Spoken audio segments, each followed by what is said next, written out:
So I used to have posters on my wall of Steve Redgrave, Matthew Pinsent, Mark Hunter, Zach Purchase, all of that. Instead of having David Beckham, those were my heroes when I was at school. So I first started rowing when I was 11, so a long, long time ago now.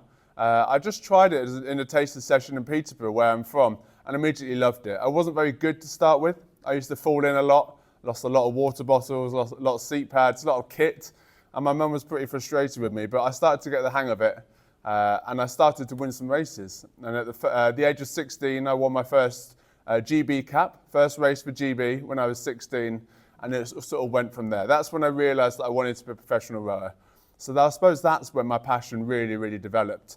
And it just went from there. I went to university and trained full time there, and then went to my first World Championships in 2013. My passion for rowing started very early on because we'd always watched it as a family. We were a tall family and it was a tall sport. So we always watched the Olympics and the Olympic rowing. I tried rowing very briefly when I was at college. I was at college for blind and visually impaired children in Worcester, and that was one of the extracurricular activities that they offered. And I found that I was quite good at it. So when I went to university in High Wycombe, I decided to wander down to Marlow Rowing Club and say, I'd like to learn to row. And they said, sorry, we're not doing learn to row courses at the moment. I'm afraid we can't have you. I'm like, okay, fine. So I just went back to university and was busy doing, unhealthy bicep curls and whatever. And in my second year of university, 2004, I got a phone call from the then coach of the adaptive rowing team. This was before para rowing even existed. And he said, can you come and trial for the team because we need girls. The international governing body, FISA, have changed the rules and we have to have a mixed crew of boys and girls. So I went down to London and trialled, and then 4 months later found myself on the start line of the World Championships in Spain going, I don't know what's happened, but rowing found me, I think, really. But it was always something I'd been interested in. So I got into rowing in a kind of a different way. There was a talent ID search. We won the bid for the London Games in 2007. And part of that, UK Sport did like a nationwide search, and it was called Sporting Giants. And it was to try and encourage people into certain sports for the London Games that they might not have come in contact with before or been exposed to before. So I applied for that kind of campaign, and they tested like 3,000 people to start with. And it was all about being a certain height. So I more than hit the height criteria, standing at 6'3". They picked me to try out for rowing. And I went through a series of testing procedures and whatever. And then I was put on what's called the World Class Start Programme, which is basically a way of like trying to fast track potential Olympic talent into the British team and then hopefully onto the Olympic Games. And so I started rowing at the end of 2007, and then made my first Olympics in London 2012. Like it was 4 years, 8 months, the start of the Olympics from when I started rowing. So I'd made it in quite a small amount of time, but it was pretty amazing because I never would have found rowing if it hadn't been for that kind of campaign. So I got into it in a slightly different way, but I'm very happy that I found that I saw that campaign and I went and did the testing. And in terms of inspired me, no one really inspired me to take on the challenge of signing up for the campaign, but obviously later in my career there was loads of inspiration around me. As I said before, I went to Great Marlow School, and we were a football school more than anything else sports-wise. I'm heavily dyslexic, so still struggle with reading and writing to the age of 62 as I am now. So education really wasn't my thing, but I love sport. I was a reasonable sprinter, and so I was pretty quick and did sort of Cubs and district championships within the area at sprinting. I was the reserve goalkeeper for our school team, and that was only because I was big, so I blocked quite a lot of the goal out, but didn't move that well. Rowers, there is a saying that if you can't catch, throw or kick a ball, you end up rowing.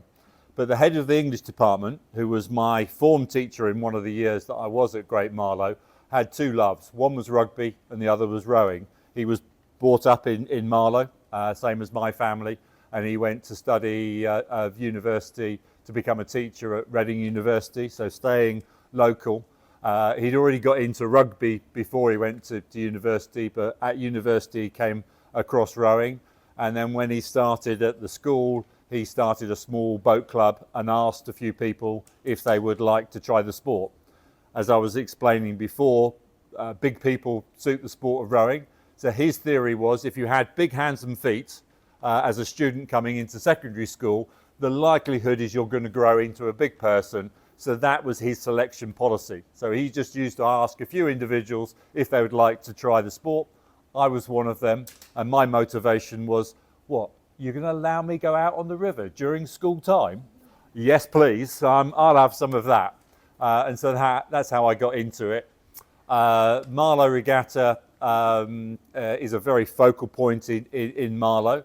Yes, there were people out in boats, but to me it was a party time. It was the end of the school year, summer term. The fair came to town, and having two sisters that are older than I am, when I was very young, they used to take me to the fair, and so that's all I knew about rowing until I got into a boat. It was about having fun around the fair was more of the process. So when did I get a passion for it? In our first year, I was 13, nearly 14 in that first year. It was 1976, so probably before your parents were born, or around that sort of time. Francis, the head of the English department, asked us if we'd like to go and do a race. And we thought that sounded fun. So over a weekend, we went to the west from here to Avon County Schools Regatta, which was on a couple of weeks ago, and that's an annual event, and that we sort of didn't really, you dreamed that we possibly could win, but we didn't really think that we would. But we had 5 races in the day, and we ended up winning the race. In the final is that we jumped out to quite an early start, and that one of the people in the 4 that I was with, it was a coxed 4, so a similar sort of size of boat to that one, but enough for him to have a cox in there as well, steering. One person fell off their seat, and the seat got jammed, and so couldn't slide up, so you couldn't get the length of stroke, and the crew that we were racing were closing us down. Fortunately, we were able to scramble over the line in front. The person that fell off their seat was me. I was the stroke. I was the one that was setting the rhythm and the process. So it was quite interesting from that point of view. But we did 7 races in that first year, and we won all 7. We thought we were the God's gift of rowing. It was 1976, which was the Olympic year. The Olympics were in Montreal in Canada, and so I was aware that we were competing there. But it probably wasn't until the age of 17, 18 that I was thinking that wouldn't it be great to go to Olympics, and wouldn't it be great to try and win an Olympic gold medal. I thought I might go to 3 Olympics, the Moscow Games for experience. I would have been 18 at those games.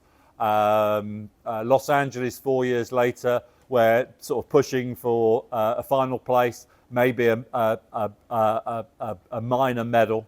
And then 4 years later in Seoul in Korea would be the one that I went for the gold medal and tried to win that. That was my plan from a 16, 17-year-old, that there was a boycott. So a lot of the Western crews didn't go to the Moscow Games in 1980 for political reasons. Sport and politics do clash quite a lot.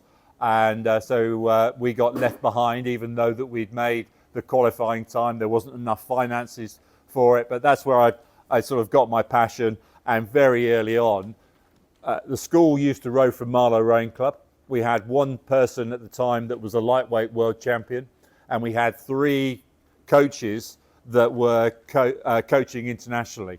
And they were saying to me as a sort of 16, 17-year-old, oh, you could be a world champion. I'm thinking, oh, that sounds nice. So that actually gave me motivation to try and do the sport.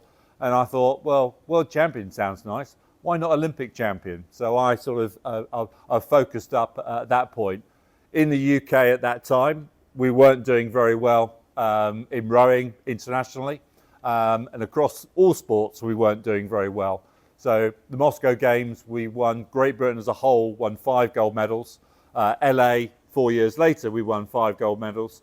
of Seoul, we won 5 gold medals. Barcelona, we won 5 gold medals. Atlanta, that medal that's going around the room, how many medals did we win at those games? Anybody know?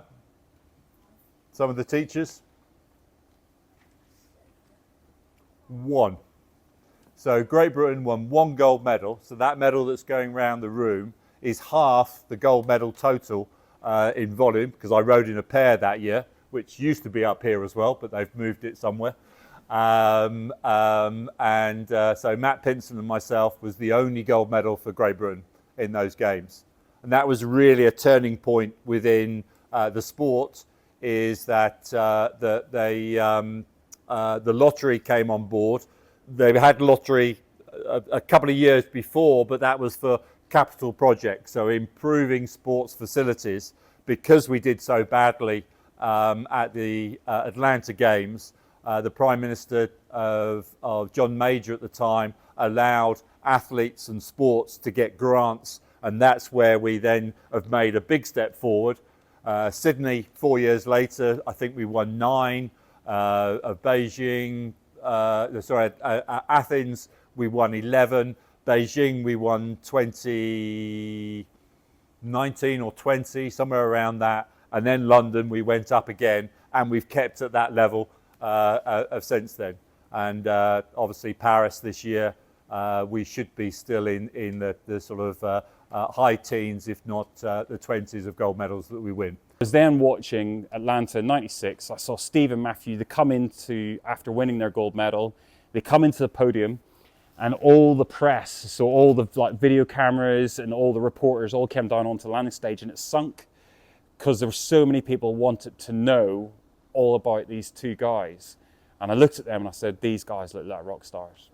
And so I was like, that's it for me. So the very next term at school, I went to like a sort of a state school in Northern Ireland, and it was one of the very few that offers rowing, and so it was a case of I took rowing up the very next term, and there my coach was a guy called Bobby Platt, and he was just like this I don't know if you've ever watched the film Rocky IV. Now, it is maybe a bit before your time. I'm seeing a few nods, okay? Rocky IV is the greatest film of all time, okay? Now, Rocky III, unfortunately, Mickey, who was his trainer, Rocky's trainer, dies, unfortunately, in that. Bit of a spoiler alert there for you. But Mickey was like this old sort of like trainer that was like, come on, that's not tough enough. You got to be tougher. And that was the coach that I had. He was called Bobby. And he would take us. But he is responsible for 4 Olympians, and 3 of which have gone on to be Olympic medalists from Northern Ireland, from our hometown, where there's only 20,000 people who live in the whole town, and all gone on to Olympics, multiple Olympics, and multiple Olympic medalists as well, sort of thing. So he was just this really inspirational person. Again, very, very lucky. I'm talking about those character traits. I'm going to pull out a few more character traits as we go on. But I met him, and he was there. He coached me and inspired me. And then I've had lots of other great coaches all the way through my career, sort of thing. But that was pretty much it. I wanted to be a rock star. That's how I ended up rowing. So I did. Never got backstage passes, never got to go and fly in a private jet, unfortunately. But who knows, there's still time. We always seemed to race early, so we'd get up really, really early, the crack of dawn. We'd be up at 4:30. We'd have some breakfast. We'd go down to the course to do a little paddle, go out in the water just to loosen up the muscles, open up the lungs, and then we'd come back and we'd chill out at the hotel. And then we'd go down to the race course again at sort of 10 a.m. And then we'd get ready for racing. Often it was a lot of mental preparation, but also physical preparation. We used to have a really good routine. We used to stretch well, we'd warm up well, and then we'd go out on a race and we'd do a very specific warm up, and then we'd get to the start line totally ready to go. So it was very measured, very scientific, and we'd stick to the same thing every time. It's funny, when you're in a mixed crew, you've not only got a mixture of personalities, but you've got a mixture of genders and mixture of disabilities, obviously being in the para crew. And you've all got your own individual things that you like to do, but as a team, we would always have breakfast together. We would always get down and do our pre-race paddle together. We'd always have a certain amount of our warm-up together, but then we'd have bits of our warm-ups that we would do individually, depending on our disabilities and our physical needs, and what muscles need to be switched on, what bits of your body need to work more effectively than others, and so on. But for me, it was important to get a playlist on my phone that would take me through kind of feeling relaxed and feeling comfortable, and then get me kind of riled up and a bit of like aggression, and then calm me back down again. So it's almost like I got that adrenaline going, and then I started to kind of put a cap on it so that I knew that when I needed to, I could take the cap off and the race would start. So that was my routine. But also I had to wear clean kit, like kit that had never been worn before. Like I would wear something, certain other bits of kit, probably a little bit more than I would wash it, of course, in between, but wear a little bit more than I should have done, just so that I had a fresh, clean bit of kit on race day that had not been worn before. That was my little thing. So I'd say on competition days, when you basically start preparing as soon as you wake up, so how you wake up, to what alarm, and literally everything like that you think about, especially later on in your career when you're more practiced on those competition days. We would always normally race like late morning, so that means getting up quite early. You'd always want to be up 4 or 5 hours before your race time to make sure your body was fully awake before you actually raced. And we'd often go and do a pre-paddle on the water, only a short kind of row, just to wake up our body. So I'd get out of bed, get ready, have a small breakfast. That might just be a small bowl of porridge or something like that. Go out for a pre-race row, put the boat away, go back to the hotel, or potentially just go and sit in our tent team, depending on where we were staying from the race course. And then I would just basically relax, then have a little bit more food. I'd normally have like my standard things I'd go to on race day, because sometimes you're obviously feeling nervous, you're not necessarily feeling hungry. So you'd have maybe just a banana or something small. And then I'd go through a whole kind of pre-race routine in terms of, I used to do, especially later in my career, I used to do some meditation and mindfulness. I'd go through that. I would think over the race in my head and the race plan and what I was going to do. Then I would have a pre-race chat with my coach, about an hour before the race, and then I'd also always have a coffee, so a bit of caffeine to get me ready for racing. And then once I hit the water, I'd do a bit of an on-land warm-up first, and then I'd hit the water and I'd have my pre-race kind of warm-up routine, pretty drilled. I would have practiced it loads and loads of times in training. And then so hopefully by the time I get onto the start line, I've gone through all of that process, and I get onto the start line mentally and physically in the right place to race. Rowing's all about routine, sport's all about routine, and so that we used to train for 49 weeks a year, so we used to get 3 weeks off a year. For the second part of my career, I was coached by an East German, and I think East German calendars were very, very different to ours, because he used to give us a day off once every 3 weeks, but that day off didn't come as often as 3 weeks, and sometimes it was longer than that. So it's very consistent. We're an endurance-based sport, so the more training you do, the fitter you become, and rowing's very much a fitness sport.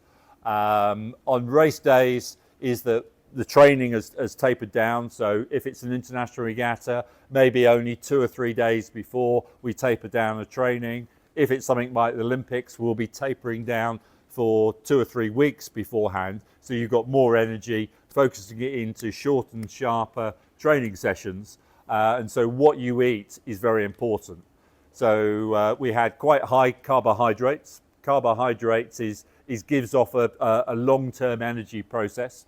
So you may have heard about marathon runners where they're running 42 kilometers. The day before the marathon, even for amateurs and fundraisers doing it, they'll go to pasta parties and eat as much pasta as they possibly can, because that helps their energy for the next day. So we're in that sort of a principle.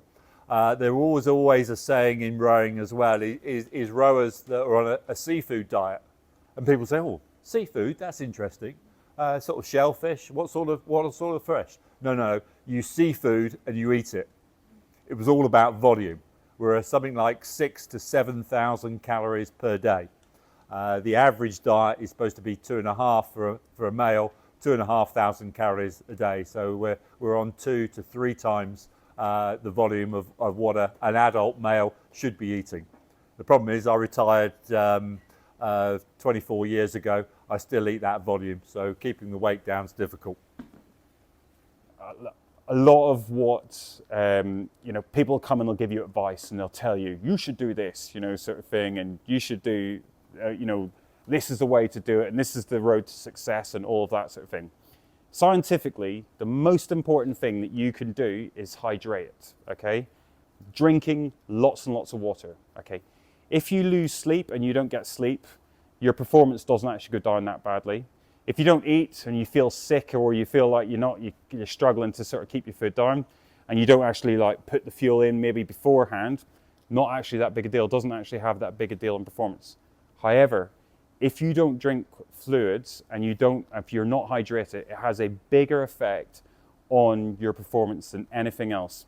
So the preparation for like race day pretty much started from about 4 or 5 days out and just drinking as much water as I possibly could, and basically trying to pee crystal clear sort of thing, should we say, sort of thing, before we go out to race. And that was the thing. It was always just about making sure, always hydrating, always drinking lots of water. So Steve, when he sort of said he was always thinking quite negative thoughts on the start of a race line, I'm very different. I always was like, oh my goodness, there's no more training. This is so exciting. I don't have to go and sit on my ass going on a rowing machine anymore. We get out here and we do racing, because I loved racing. I loved getting the opportunity to go out and compete against the best athletes in the world, to be really good at something, and to, for other people to come and watch you was just really, really exciting. I loved it. I thought it was amazing, so it did. And so I was just always like, morning of the race, big breakfast, let's get on, let's get stuck in, let's go for it, sort of thing. So I was a bit, always more excitable, should we say, on that. I think my best race was the final in Tokyo. We went to the Paralympics in Tokyo, Japan, and we raced the final perfectly, I think, as best as we possibly could on that day, and that's all you can ask for. We also won, which is obviously a brilliant highlight, and we're really chuffed about that. And I just remember crossing the line and being so happy that the last 5 years, normally an Olympic cycle is 4 years, but because of COVID, we actually had to do another year as well. So the last 5 years of training was really worth it. That was definitely my best race. I remember, on the contrary, having low points. For example, the 2015 World Championships was a low point. We'd had an awful preparation going into it, and none of us felt confident. I remember sitting on the start line being so nervous and just wanting it to be over, thinking about just pulling out of the race when we sat on the start line, and just quaking in my boots because I was so nervous. We only won by 1/4 of a second that day, so a tiny amount. But I think it's testament to the strength of our team that we managed to come out with a win on a day like that. But that was definitely a low point. And I vowed after that never to do a race like that again, because it was just so hard.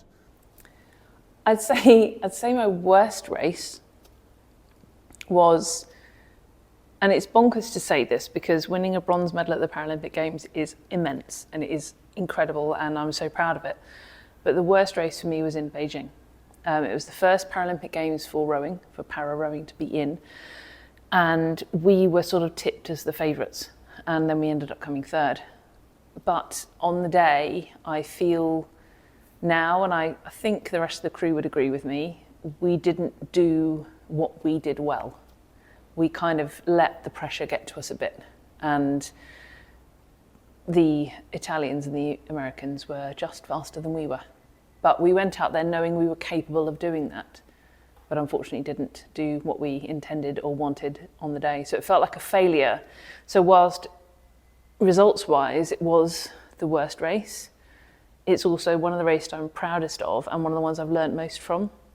The best race, it's hard. You might expect me to say 2012, and it kind of is in one way because of the stage we were on and all of those things with it. But actually, I was not selected in 2010. Somebody else beat me to a seat in the boat by half a second, just nothing. And making it back and making it across that finish line of the World Rowing Championships in 2011 was also incredibly special, given the fact that I'd also, during those World Championships, had norovirus. So I'd been really, really sick when racing the heats. I'd never felt so ill in my life. But yeah, so 2011, winning that seat back for that year was magical. 2012 though, I mean, you can't compare it to anything else. There's no other games ever going to match it. Goodness, I've had many races, many bad ones, many good ones. So I'd say my best race in terms of execution of the race was a semi-final in Tokyo in the single. So in the Tokyo Games, it was delayed, so it ended up being in 2021. I was racing the single scull, and the semi-final was pretty much the big race because it was pretty much a World Championship final lineup. So everybody in that race could have been in the final. So I knew I had to come top 3 to make the final to even be trying to race for a medal. So it was I think the most pressure and nerves I felt ever in a race. Others have got pretty close to that one, but that one was pretty bad. But I actually went out and executed the best race I've ever put together. All elements of it were nearly as good as I would have wanted them to be. So, and that's really hard to do when you're under that amount of pressure. But that was probably my best race. I came second, so qualified for the final. But it was a really close race, and I executed it mentally and physically really, really well. My worst race, goodness, I've had a few. I guess one that jumped out at me when I was in the double with Catherine Granger in Lucerne, which is an amazing location to row, and I caught like a boat stopping crab. That's when like the blade get like stuck under the water and your boat pretty much comes to a standstill, and that was in a semi-final. So we just dropped so far behind the field and didn't be able to get back into a qualifying place, so we missed the final. So then we were in the B final in Lucerne. So there's loads of races that haven't gone well, but that one stands out as I was absolutely gutted afterwards because obviously I'd let Catherine down, the boat down, and myself down. Obviously these things happen in racing, but yeah, it was a tough one to take. Best race, I always wanted to be a single sculler. The goals that I sort of set myself for the Olympics is that Seoul Olympics I wanted to do in the single sculls. Every time I got into a single, I didn't have that good of results, and so in some ways that you could call me a little bit of a failure in my rowing career because I didn't achieve what I set out to do. I think I was a better team player than I was an individual, but I did and still are the reigning Commonwealth champion. In 1986, rowing was in the Commonwealth Games, the last time rowing was in the Commonwealth Games, up at Edinburgh. And I did 3 events and I won all 3, and one of them was the single sculls. That was probably my best performance in the single scull. And my worst performance was 4 weeks before that at Henley Royal Regatta, where I got beaten in the final by a lightweight rower, which shouldn't happen. He was reigning world champion at the time, but I learned a lot from that. So my worst result probably became my best learning process of how I should race and deal with the assets that I had and the processes within that. So my best and worst, you could say, were within a few weeks of each other. One of my best races, actually, was a race where I didn't win a medal. I didn't get on the podium. It was the Munich World Championships in 2007. And it was one of those races where I just did everything I could possibly do, and I had what I felt was the perfect race. And I was, I was just doing. I raced exactly the profile. So we have the 2,000 meters. Okay, so 2 kilometers is the race, and we break it down into 500-meter segments, so into quarters. And I'd sort of said, I'm going to go off, this speed on this one. I'm going to hit this speed at this one. I'm going to go up 1 second quicker on the third 500, and then I'm going to go even quicker again, the last 500, negative split. And I did it perfectly. I mean, it was to the point of I started to lose the vision in the sides of my eyes because I was breathing so heavily. So you see lots of athletes smiling when they're like in pain. What they're doing is they're trying to open up their mouth and trying to get lots of air in this here sort of thing. And so they're just like going, and I was just sucking in all this air, and I was like, the boat was responding, I was moving, there just happened to be 3 faster people than me on the day. And I came away completely satisfied. I didn't make the podium, but I'd done the best that I could possibly do. And I think it was that thing of, that just sort of for me was like one of those things of, that I now need to train harder. There are other things that I need to do. And I did everything I could do before that race. One of my worst races was on the same course, was actually in Germany, but at a World Cup. And it was leading into 2012. And I didn't do what I said I was going to do. And I did everything wrong. I got silver and I was on the podium. And I got home and I threw the medal in a cupboard, so I did, because I mean, the result might have been exactly the same if I'd have done everything perfectly, in terms of I still might only have come second. But it was one of those things, I didn't set out to do what I wanted to achieve. And it wasn't just about, you know, it's not always about just getting first or being on the podium. It's sometimes about just, how does it make you feel? And it didn't make me feel very good, because I'd sort of made a promise to myself I was going to race in a particular way, I was going to do these things. And this is me, you know, as an older, more mature athlete, and it just was one of those things of just didn't do it right, did it all wrong, and I was really unsatisfied with it. So it's interesting, the same course, several years apart. One of my best races, I didn't get on a podium. One of my worst races, I was on the podium, and I couldn't care less about it, sort of thing. Yeah, so I think essentially there's 2 different parts to that. Firstly, I needed to eat lots of protein to make my muscles grow. I needed lots of carbohydrate to fuel my energy. I needed energy every day. And we had to get lots of vegetables in as well to keep ourselves healthy. But aside from that, we had to train really hard. And so to get the extra calories in, to keep us going each day so we didn't get too tired at the end of the week, we had to eat lots of fatty foods as well. It's important to have a completely balanced diet, but you're right, I did have a cheat meal as well. I always like pizza. I'm a sucker for cake as well. I've got a real sweet tooth, so that was definitely my cheat meal. I reckon if I was to choose one cheat meal now, it might be a carrot cake or something like that. I love food. Training and food for me, it was an interesting dynamic, because I always struggled to lose body fat, and I was on, for a lot of my training, a calorie controlled diet for the last few years. And I did actually spend a lot of my time a little bit hungry. But I knew it was the best thing to do to reduce the body fat, you know, reduce those skin folds, those lovely calipers that they come at you with, and to be, you know, leaner and lighter, and the power to weight ratio was going to be better. In terms of cheat meals, for me, it's anything that's kind of pastry, garlic bready, Italian-y, pizza-y, cheesy.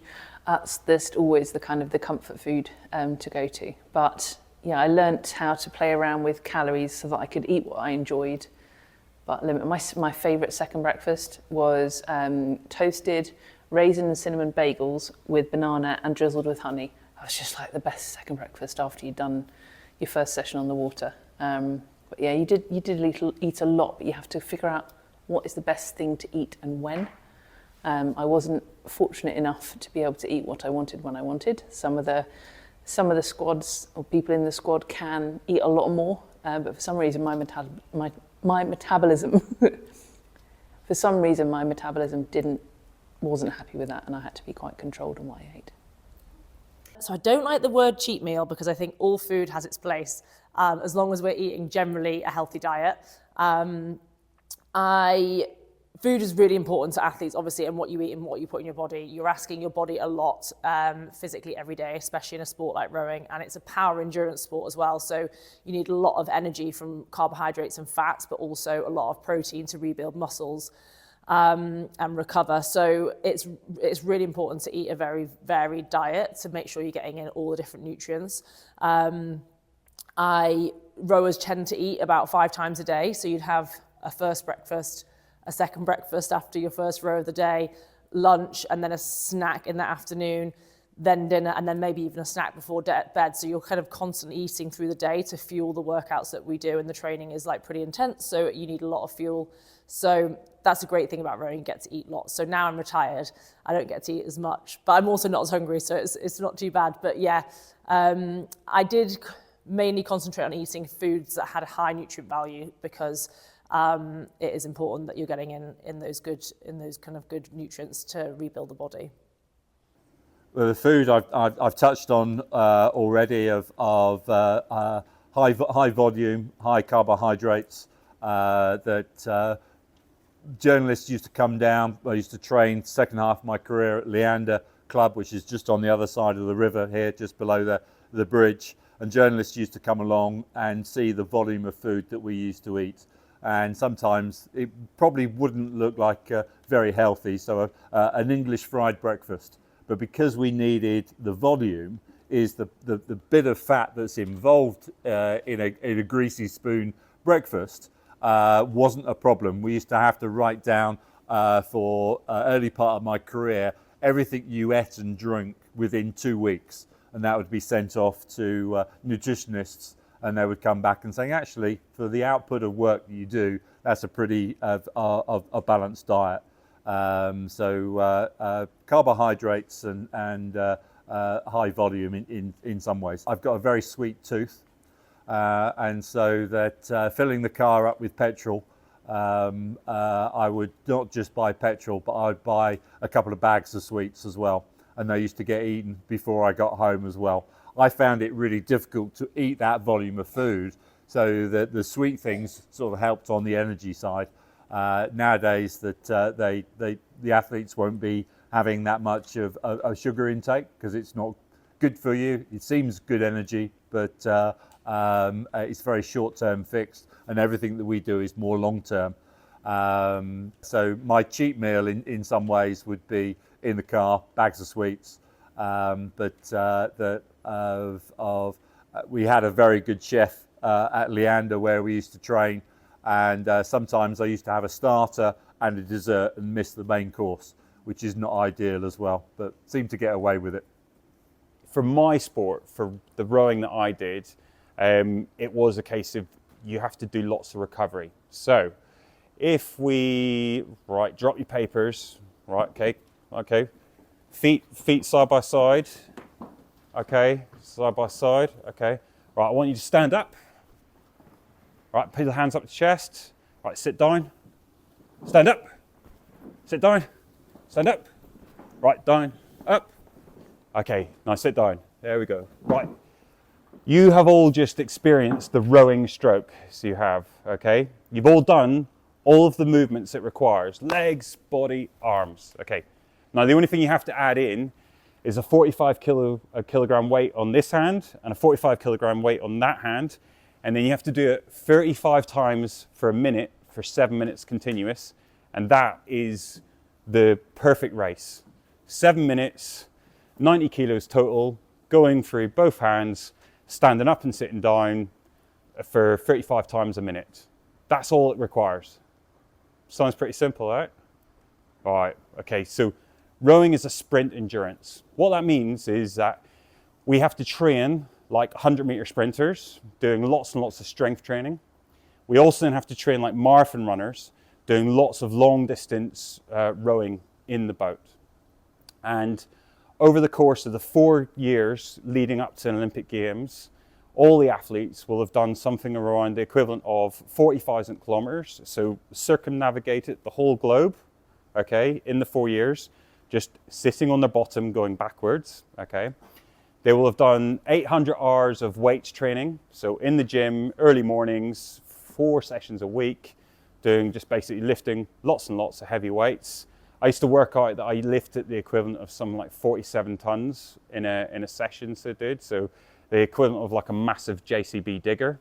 Obviously all add up, not in one go sort of thing. It's just like, that would be amazing though if I could.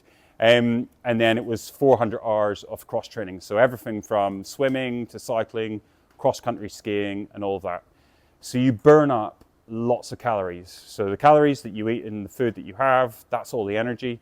And so a normal person burns anywhere between 2,000 and 2,500 calories every day.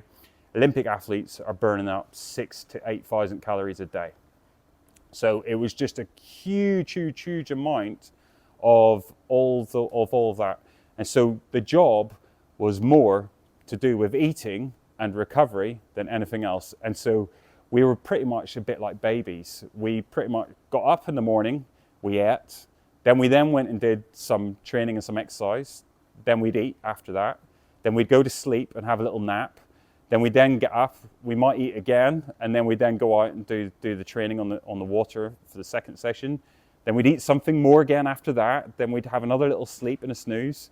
Then we'd get up, eat again, sleep, and do exercise. And then it was just pretty much, it was eat, sleep, row, repeat. Pretty much the whole way around, the whole year sort of thing.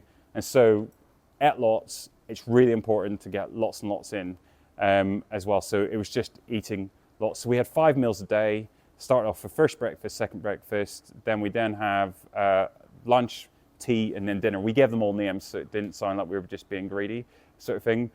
One of the things I struggled with though when I finished was then having to go on to 3 meals a day sort of thing. So yeah, lots and lots of food. I think it's a real mixed bag, if I'm totally honest. The overwhelming feeling was happiness, I have to say that. When the dust has settled and you calm down after the race, always absolutely thrilled to have won. But there were times where you just crossed the line, and because it was so hard and you've gone through so much stress, and it's just the relief when you cross the line. A perfect example is my Rio Paralympic final. We'd won by 1/4 of a second the year before. We'd had a really rough run in. There were a few injuries in the boat, lots of things we had to overcome. And there was just so much pressure on us, and we felt we had a target on our back, and everybody was looking to beat us and nobody else. And so when we came over that line and we'd won finally after 4 years, the overwhelming feeling was relief that we hadn't messed up and that we could go away as Paralympic champions. And it's also important to note that was my first Paralympic Games. So the first Paralympic Games I went to. So that was the extra pressure added to that. I think that's how we felt. It's really hard to explain how you feel when you win what you want to win.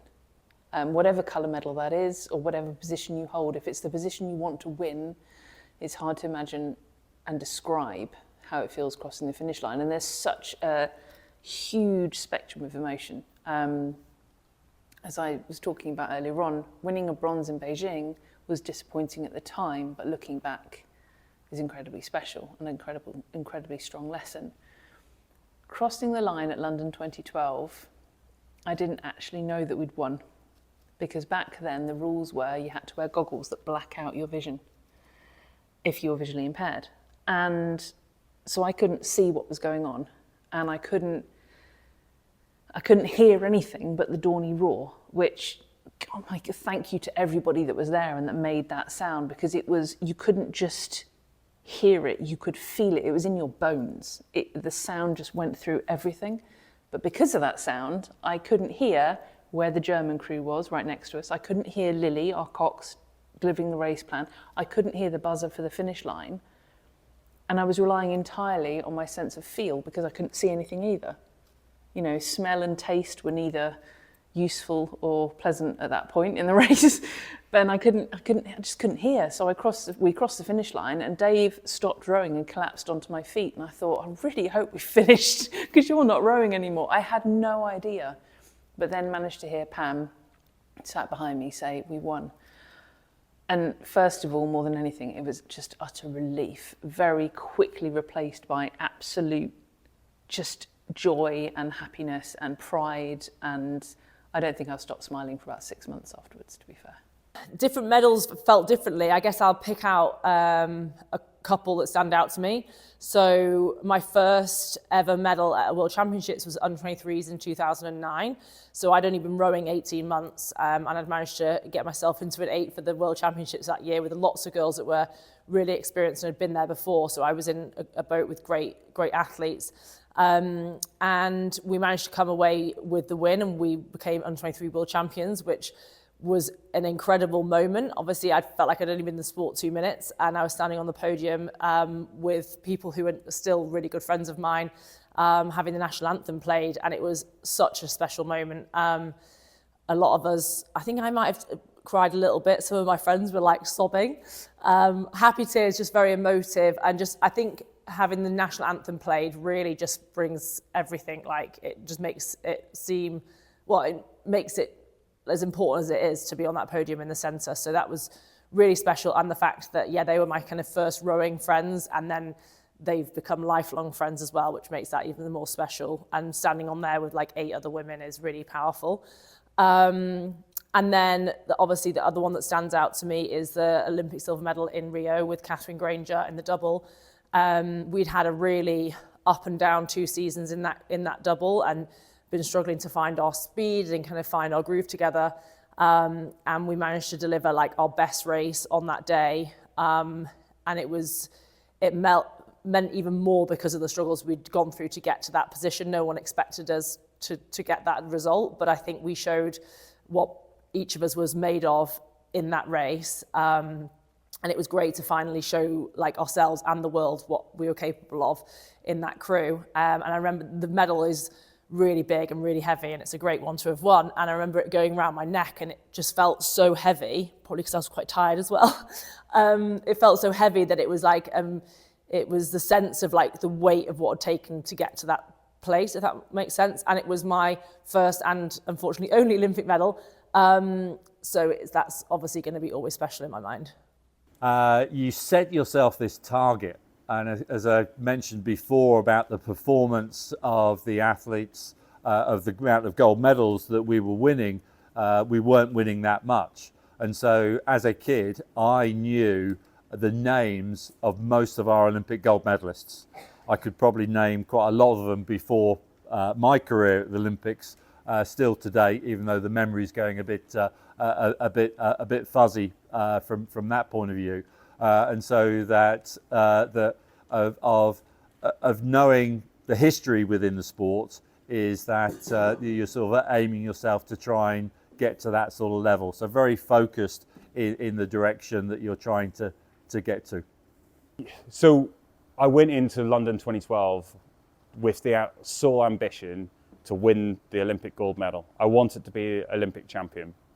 And it was one of those things of, I put together a plan with my coach, and we had the whole team of people around us. So the biomechanists, the physiologist, the physiotherapist, doctor, we had the boat builder, we had mechanics that obviously help set up all the boats when we go to like the World Cups and drive all our boats all around the world.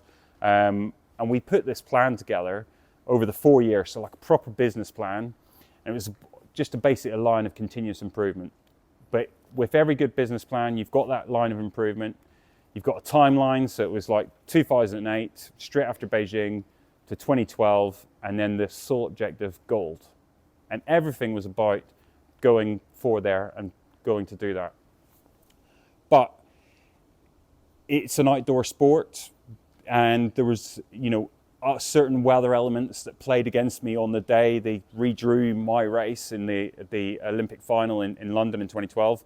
And so I actually ended up in a sort of there was a lot more wind affecting my lane than there was in 2 other lanes. So the 2 that had won the semi-finals, they actually were in 2 really nice lanes that were nice and flat and calm. And then there were sort of next 2 lanes, and I came second in my semi-final, and then I was sort of like lane 4. And so it was just that thing of, we were just out of the good water, should we say, sort of thing.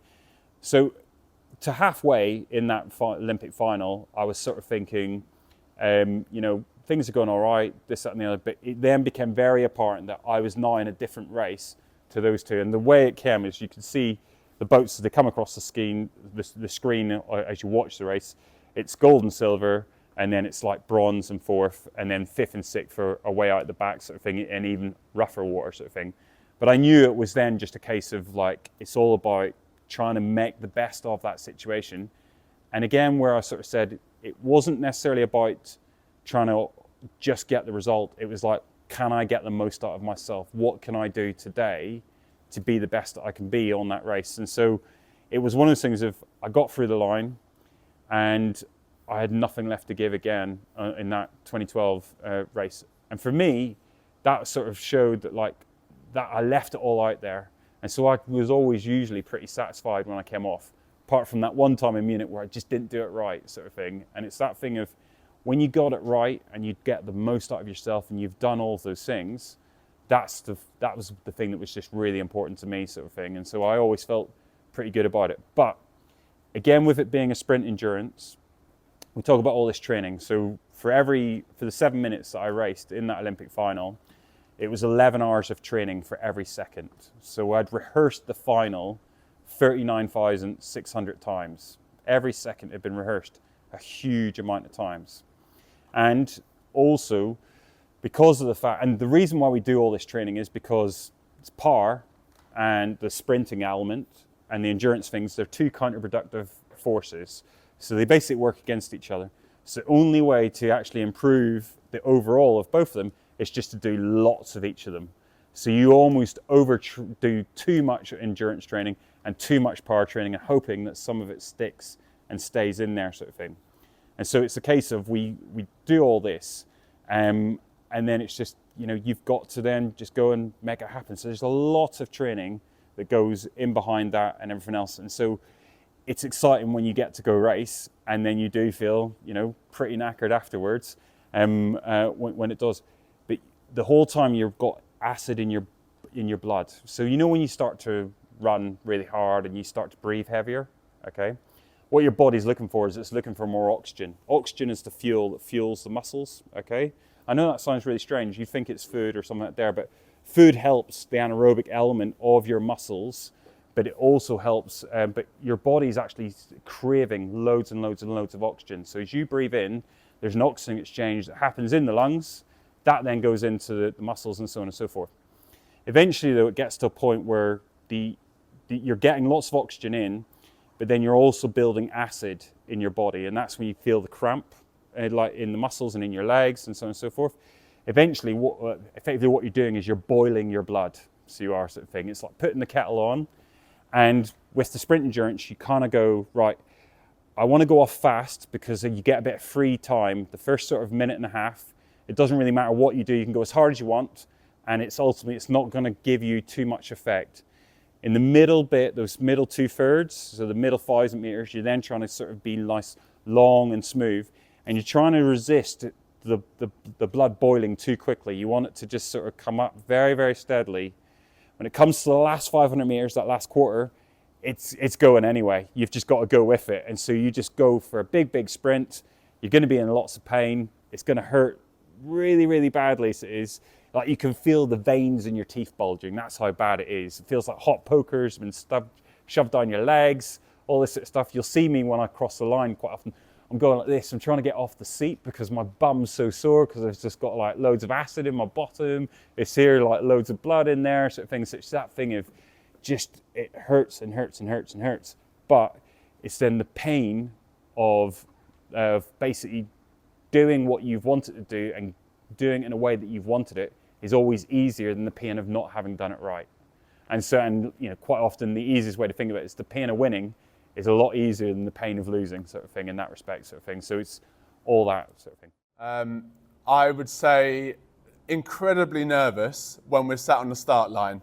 We know that we've put a year, 2 years, maybe even 4 years, 5 years into one race. And so you're sitting on the start line just thinking about everything you've done for the last 4 years and making sure you've done everything right and how better we could we prepare for this and how much it's going to hurt over the next sort of 7 minutes. But then as soon as the buzzer goes to start the race, all that nervousness goes and it's just excitement.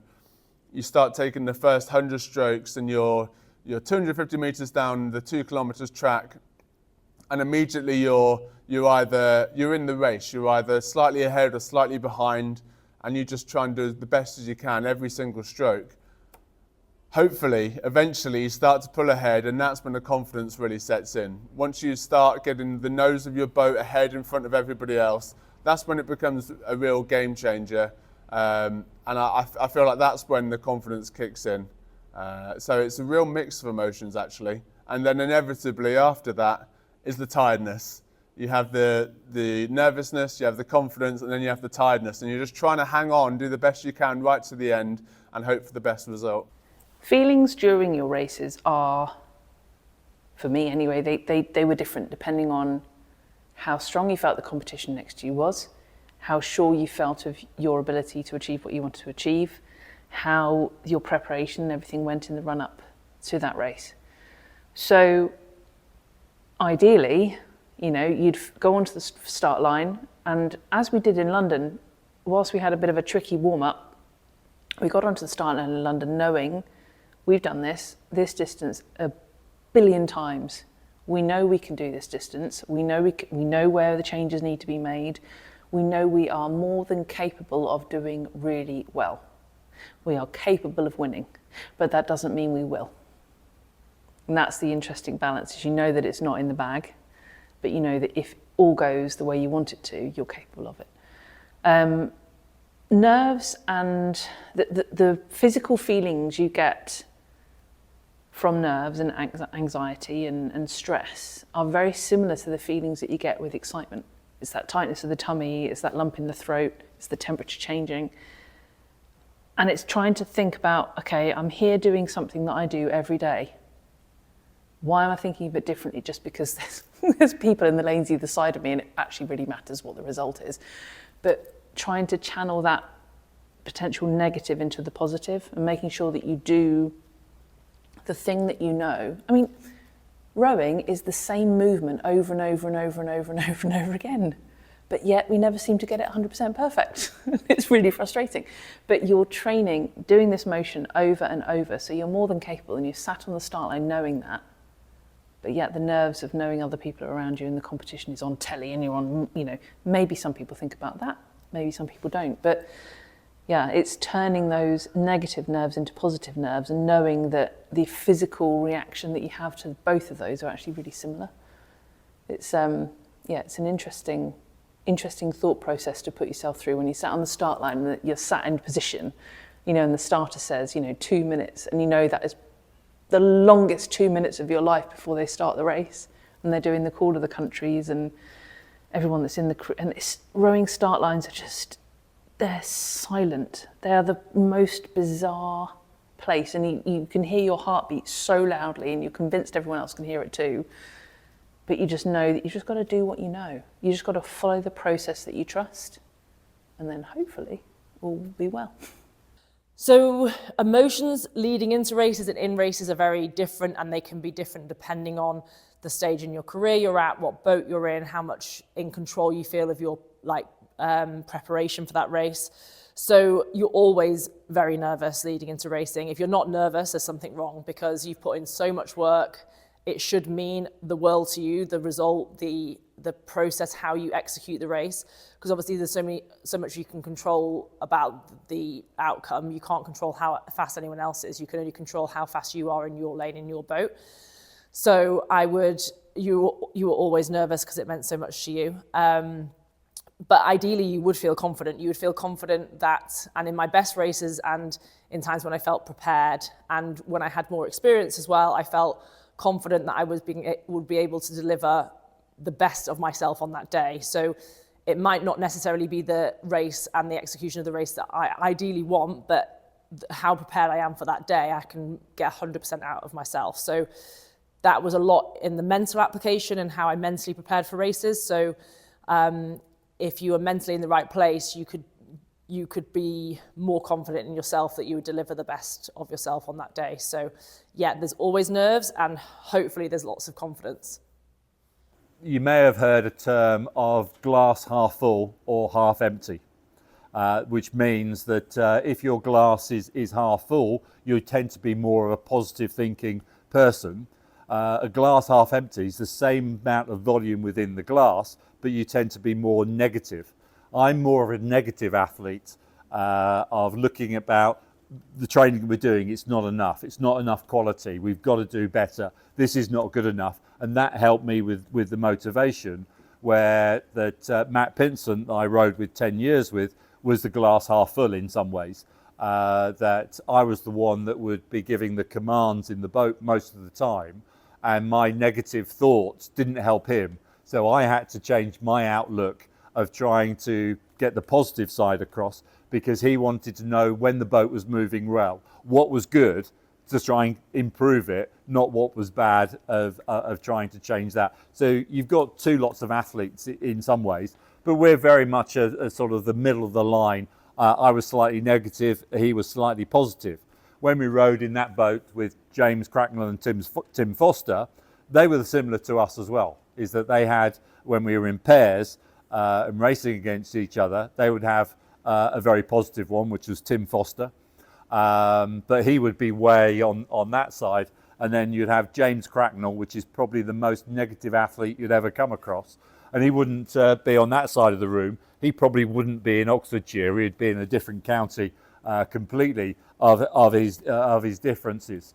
But it was a bond of being able to come together and that balancing.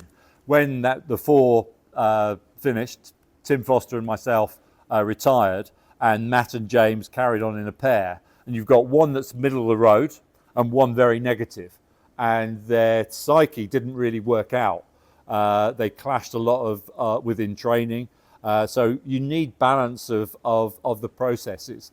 If you've got everybody thinking in the same way, that's a good thing to be able to do, but you also need that differences as well. But you need the yin and the yang in some ways of good and bad that sort of bring together to make a positive going forward. And they were balanced a little bit too much one way and didn't work out for them.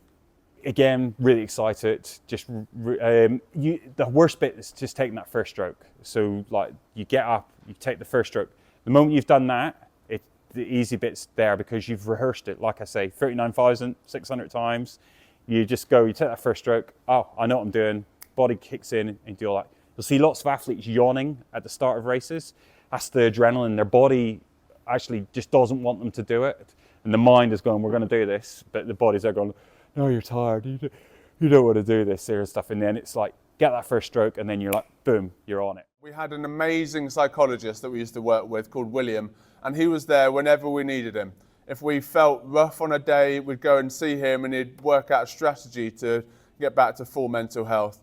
I think as well, throughout the racing year, you go through peaks and troughs. You're training and it's fine, there's not much pressure.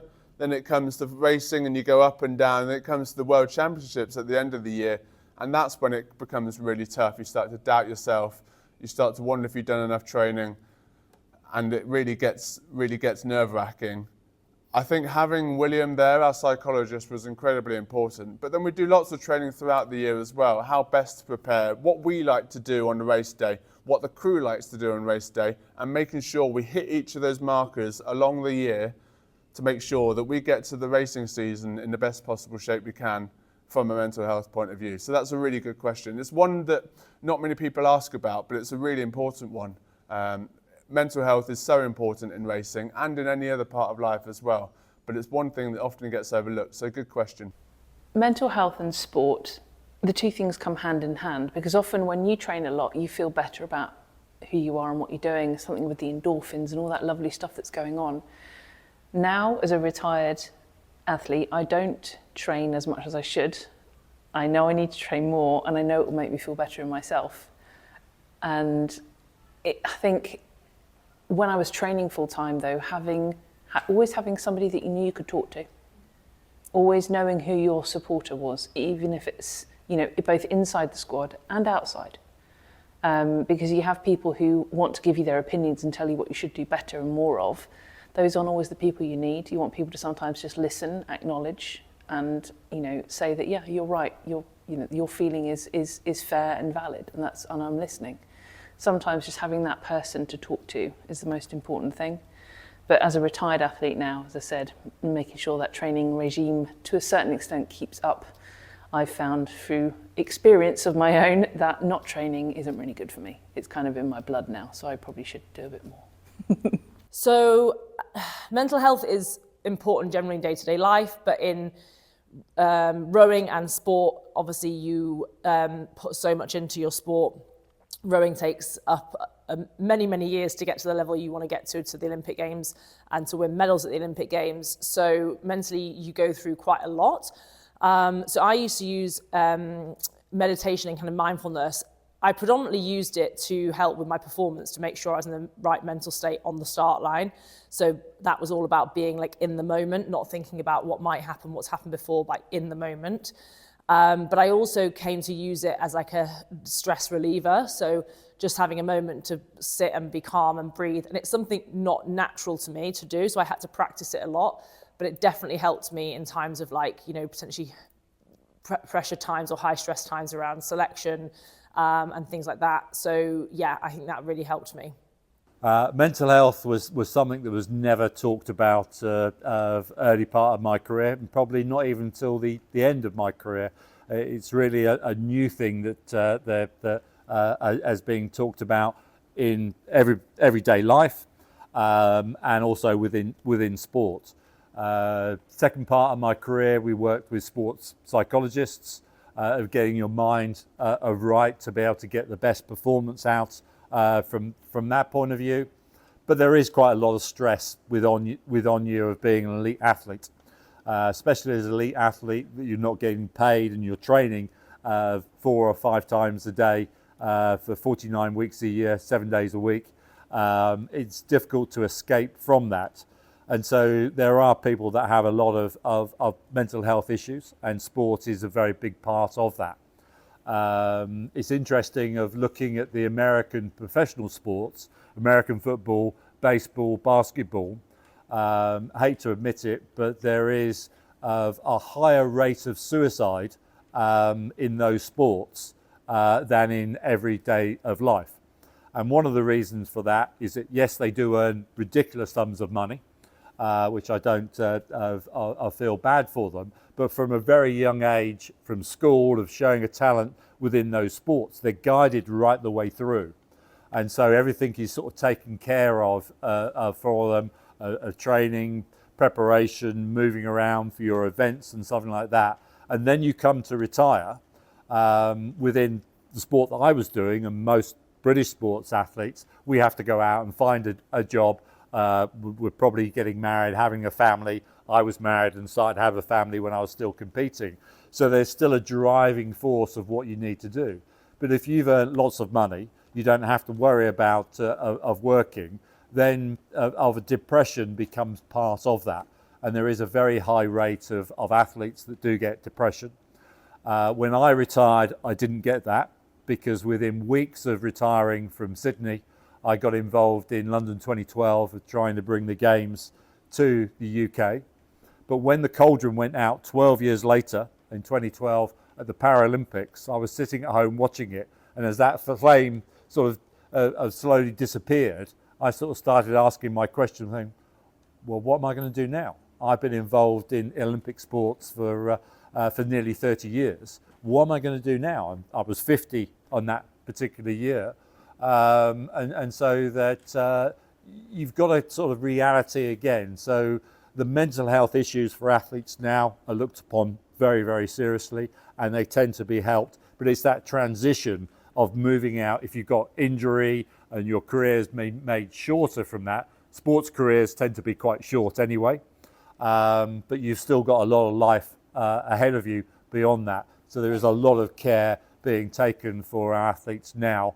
And one of the things that the lottery are able to help with the support the athletes get now is that they've got some finance, they've got some situation, and each sport is trying to look after their past athletes to bring them back into the normal world, whatever the normal world is. So I have struggled myself, but later in life. But of having a family, having other motivations around certainly help of keeping you focused in the direction on the straight and narrow. I had good people around me. I had an amazing team of people. I used to row in a 4-man boat in a quadruple scull, so that's 4 people with 2 oars each. And we used to go out and we used to think it was the 4 of us and our coach against the rest of the world, and that nothing else existed. When I came into the single scull and I was in a boat, in a team sport on my own, I then began to rely on those people like the physio, the coach, the doctors, and we had psychologists as well. It's here, and I always was there going like, you know, we've got to make sure that all aspects are really are there. I always had the motto of like a happy sculler or a happy athlete is always going to be better than an athlete that's negative or not happy. So it was again that thing of, you know, you do try to trick yourself into thinking very positively a lot of the time. So you would smile in the winter sort of thing. And if you try smiling, even though you might be faking it, your body magically does release endorphins, which make you feel better, which will give you a better performance. So if you are in a race or you're doing something of an athletic endeavor, You've done all your hydration. That's the only thing that I can, factually say you need to do. But if you smile, it will also improve your performance. You will feel better. And always, a happy athlete is definitely a better athlete. I think I struggled a bit more in terms of mental health towards the end of my career. The reason being is the hardest part of my day when I started rowing was the time I spent in the boat, because I was trying to get better, and all stuff outside was exciting and it was sort of almost like by the by.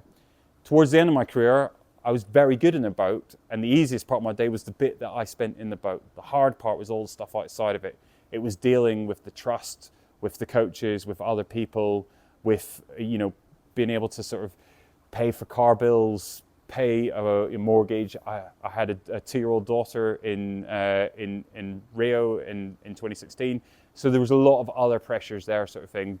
But it was one of those things of, I was very satisfied in my career. I did lots of exciting things. I met lots of exciting people. It was a life less ordinary.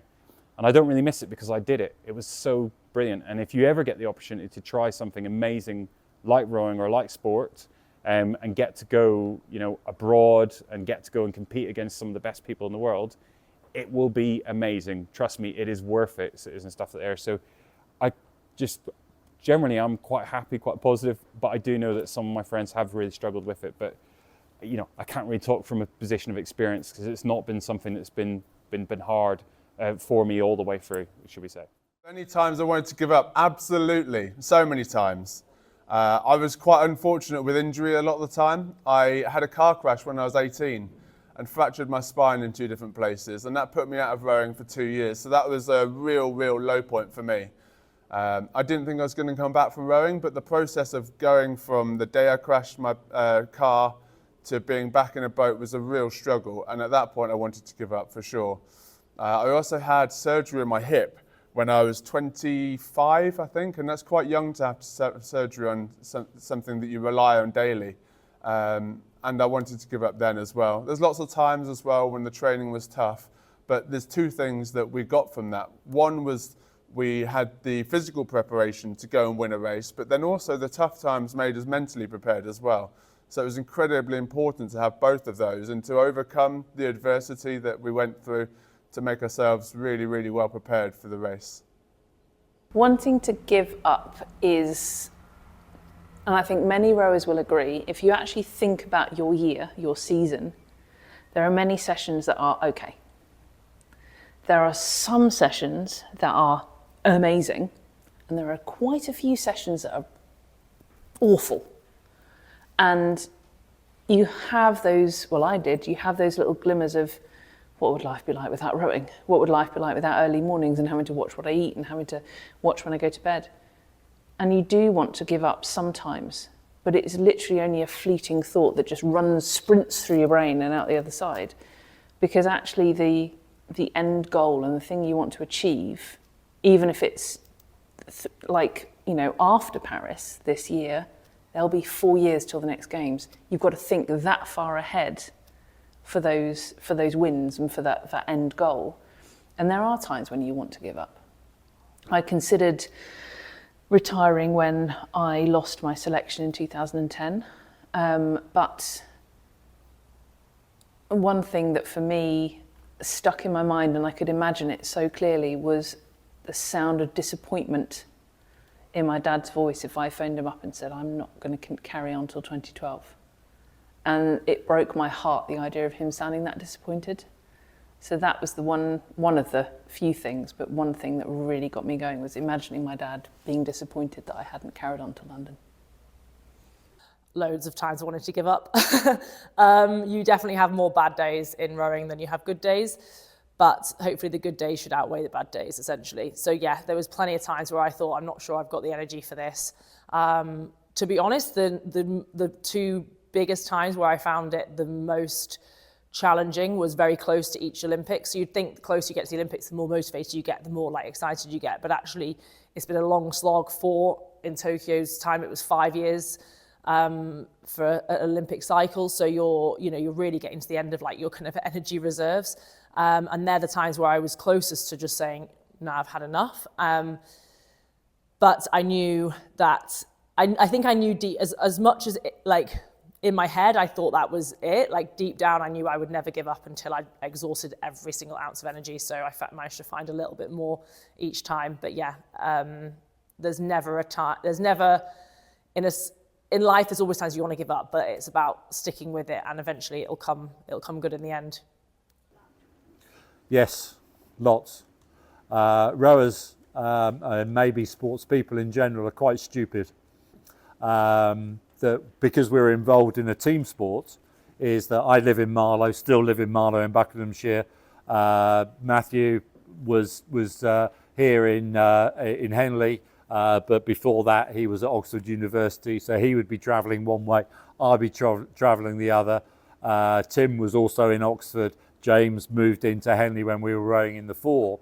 And if it's freezing cold, there was days that I was training and you got ice forming the back of your hair. You're wearing 6 tops because it's freezing cold. As you warm up, you're sort of peeling off the layers. But we were never intelligent enough in the morning and phoning each other up and saying, oh, it's not very nice out there today. Perhaps we should have skipped today. We always turned up because the others were relying on us to be there. You can't put a 4 or a pair out or an 8 out if 8 of you, 4 of you, 2 of you don't turn up. So you've got to rely on everybody. And that's the camaraderie and the focus that you are aiming to do something. Missing one training session is not a big thing. But if you miss one training session, the chances are you'll miss another, and then that is going to then pay harm your preparation and performance moving towards our big races. No, I mean, I'm hesitating because it's sort of like that thing of, well, there were days that were hard and days that were tough, and you were sort of like, oh, I don't really know, like it's like, what's this all for? But I always sort of felt like everything was sort of like was there to test and to test your strength in some ways, okay?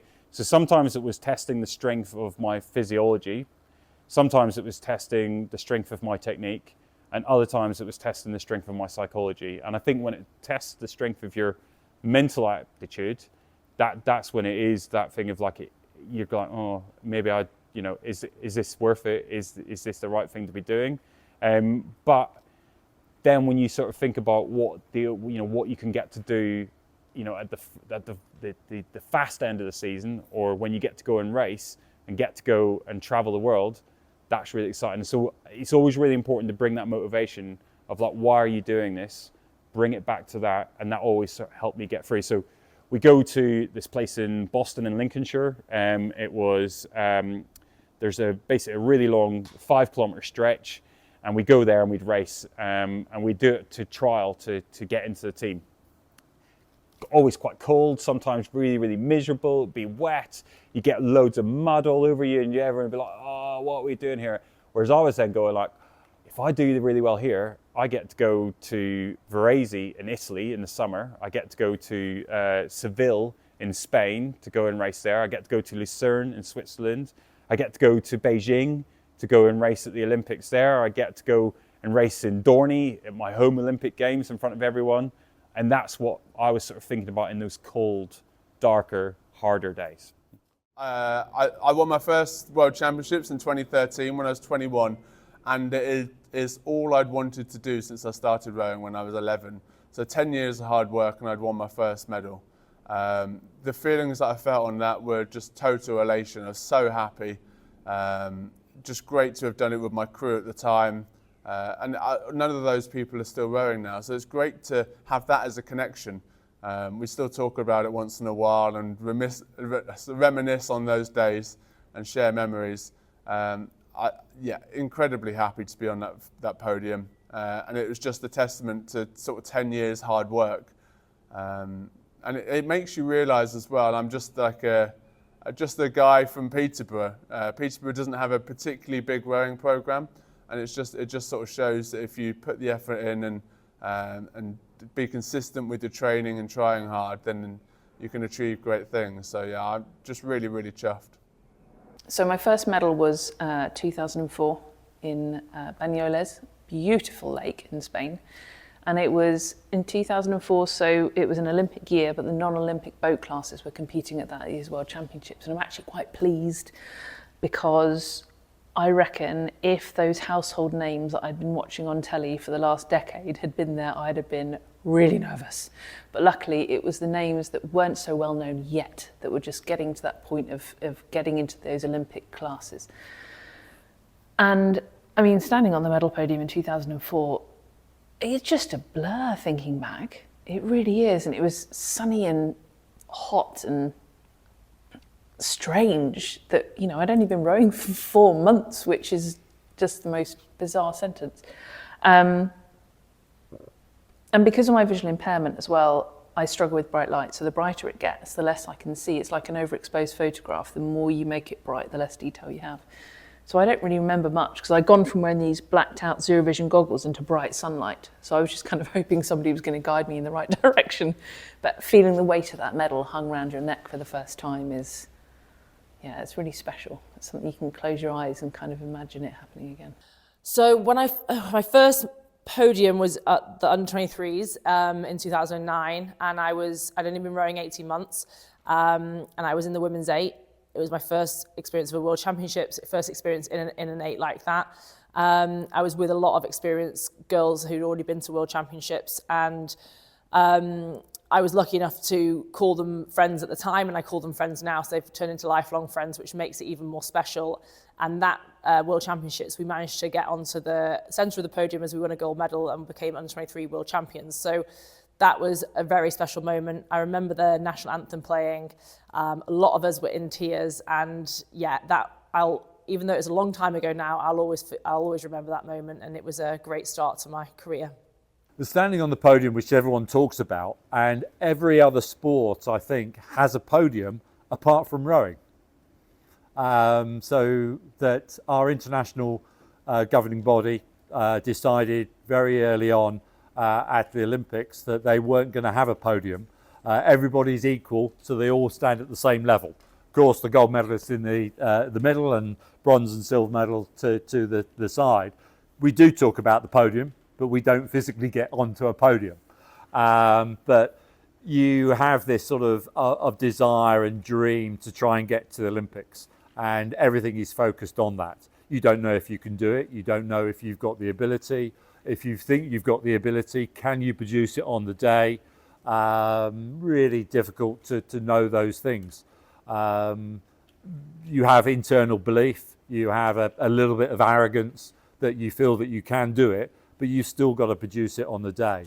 That I was very emotional, my first win in Los Angeles in '84, 40 years ago this year. And of video clips that you'll see my Adam's apple wobbling about of trying to hold back the tears and the emotion that goes through is that there's a huge amount of sacrifice that goes in. You've had this dream. I had a dream of looking at the Olympics from a 10-year-old. When I was 10, it was the Munich Games in 1972. There was a guy called Mark Spitz, who was an American swimmer, and he won 7 gold medals at that one Games. Each one of those gold medals were won in a world record time. So he was my hero. That's what I wanted to do, not to win 7, but maybe have a chance of competing in a final and maybe winning 1 medal. Mark is a personal friend of mine now, so it's nice to sort of meet your heroes in some ways. But that moment of standing on that of podium, as we will call it, is very emotional. As each Games goes on, is that you've done it once before. If you can put all the elements in place, I was 22 when I won my first. Early 30s, late 20s is supposed to be when you're at peak in the sport. So physically and mentally, I had the process of getting better. So if you've done it once before, if you can get all the right elements in place, there's no reason why you can't get it. So each one were very satisfied of what you've achieved. But I was also a type of athlete that was quite good of enjoying that moment, but thinking, what am I going to do next? yeah, I want to carry on for another 4 years. I want to try and win another Olympic gold medal. A lot of people will talk about the 5 gold medals that I've got, saying, oh, your dream was to win 5 gold medals. No, it wasn't. My dream was to try to win 1, and I didn't think that would happen.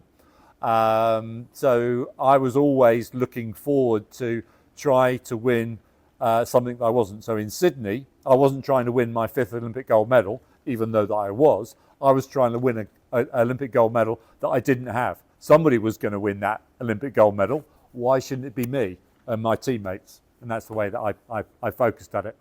But it's a very difficult question in some ways, because of winning a gold medal at each Olympics that I competed at, you've got a level platform. I'm a father of 3.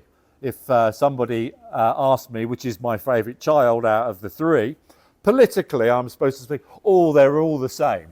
But they have their own personality. They have good days and bad days. And my children are now grown up, and my eldest is now a mother in her own right, making me a grandfather. I'm not quite sure how I saw a grandfather. I'm not quite sure how I feel about that, sort of adding to the aging process. But it is sort of what goes on. But each child has its own personality, and each Olympics has its own personality. So if you twisted my arm of which was the most important, it was the first, because it was that dream becoming reality. But each one, it's not that day, it's not that final, it's not that moment you stand on the podium.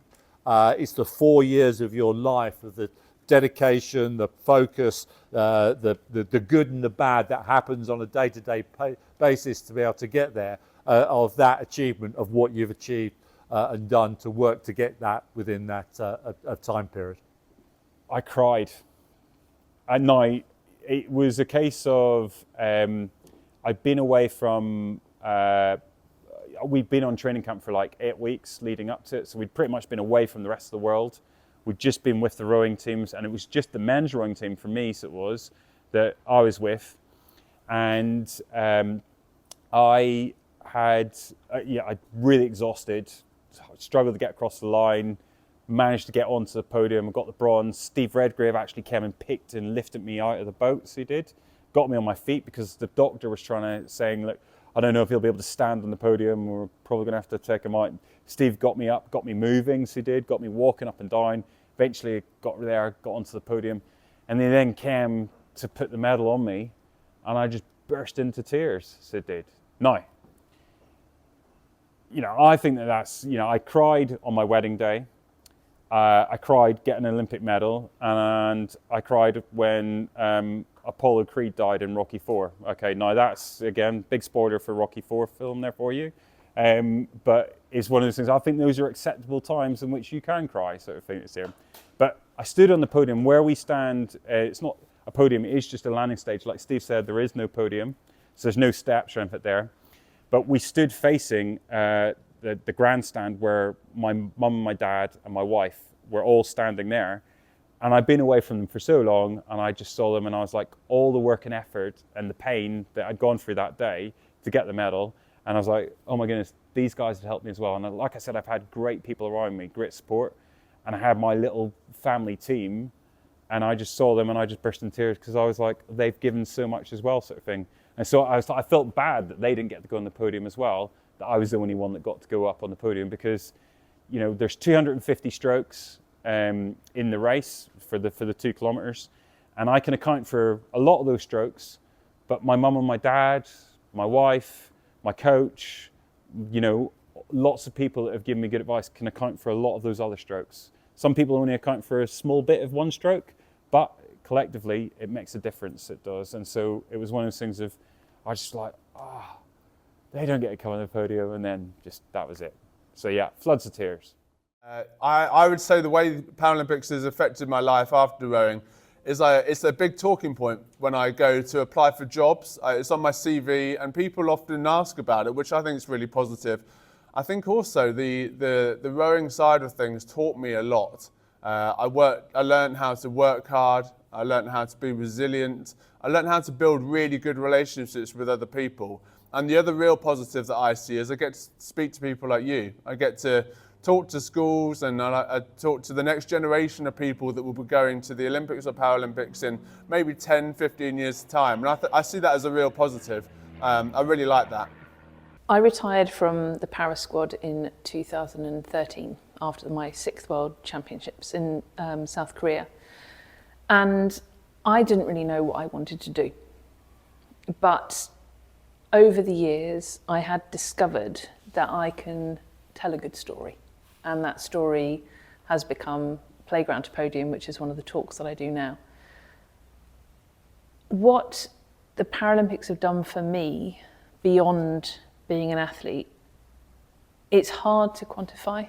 It's hard to really understand the impact they've had. And I look at it in a way that it's more about the impact I can help others, the impact that I can have with a few words in the right ear at the right time with the right person. That's the kind of the special thing for me. It's the ability that to be able to go and talk to people, to be able to go and inspire and empower and motivate others to achieve what they can and want to achieve. And I suppose being a Paralympian, being Paralympic champion, has given me the toolkit to go and do that, and the structure that I can work within my own story to be able to deliver that to other people to help them. It just gives you a certain amount of clout in a way that people are going to listen. And people joke, my friends joke, and they say, oh, you're off to talk about yourself again, which is kind of true because I'm going to tell my life story, but I'm doing it in such a way that I want people to learn, and I want people to go on that journey with me, to feel, to understand, and to look at their own experiences and think, what more can I do for myself? How else can I push myself on? How can I achieve my goals? That's the really kind of, so it's having that ability to do that and having I suppose a fit for that in certain places.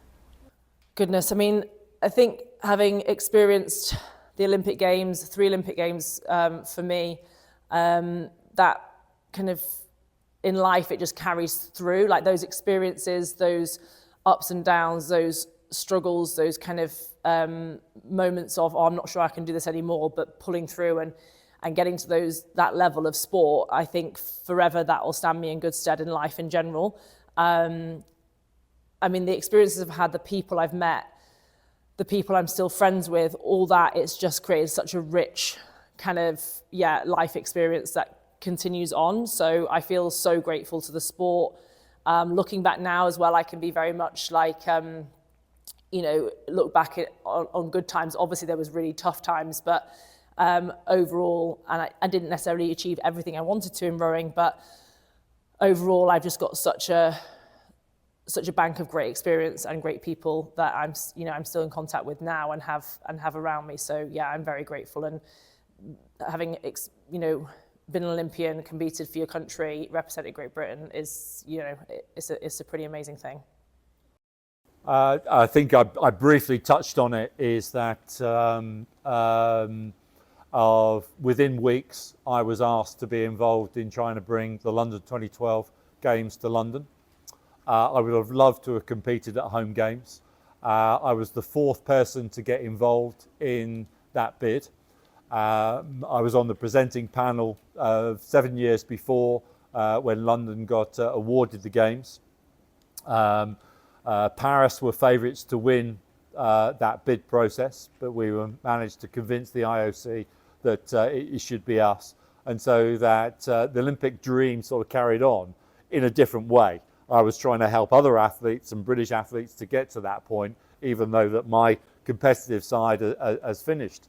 Of being married and having children while I was still competing, and then getting sort of pretty well known for what I've achieved, is that you get invited to all sorts of dinners, celebration, TV shows, asked to go to different holiday destinations with your family if you'll write an article about the venue to go there. So my children have had a fantastic upbringing because of my rowing career. I've had a pretty good process.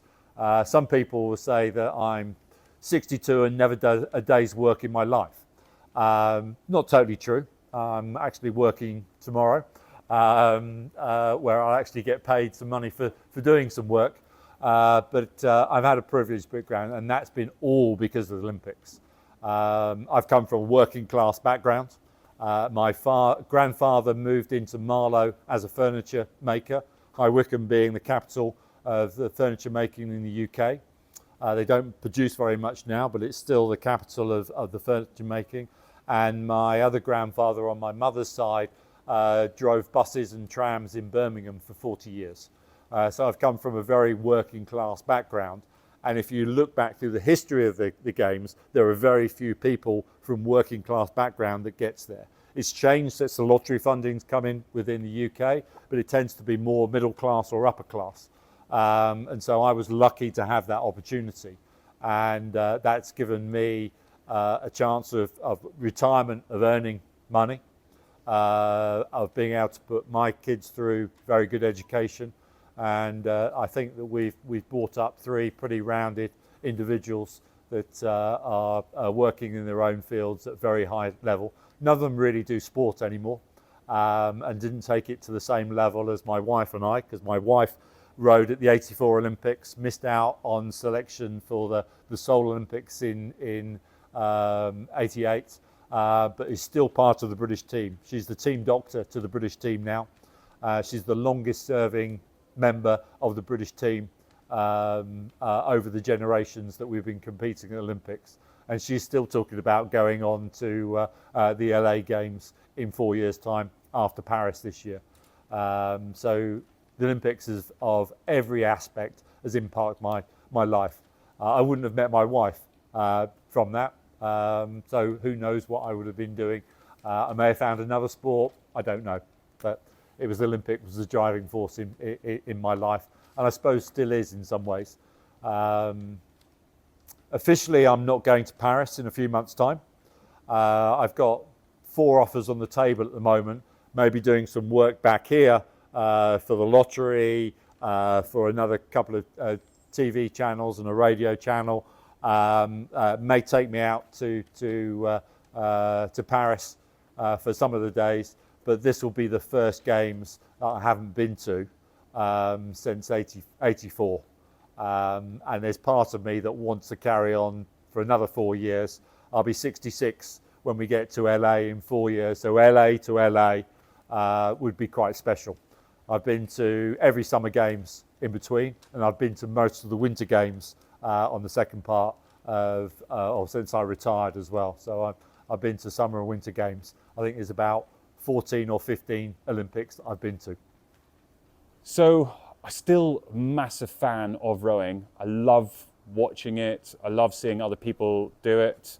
I remember obviously watching 2021 in Tokyo, and there was like guys that I'd rowed with on the team who were out there competing. Jack Beaumont was in the stroke of the men's quad, so 4-man boat, 2 oars each. They got a silver medal.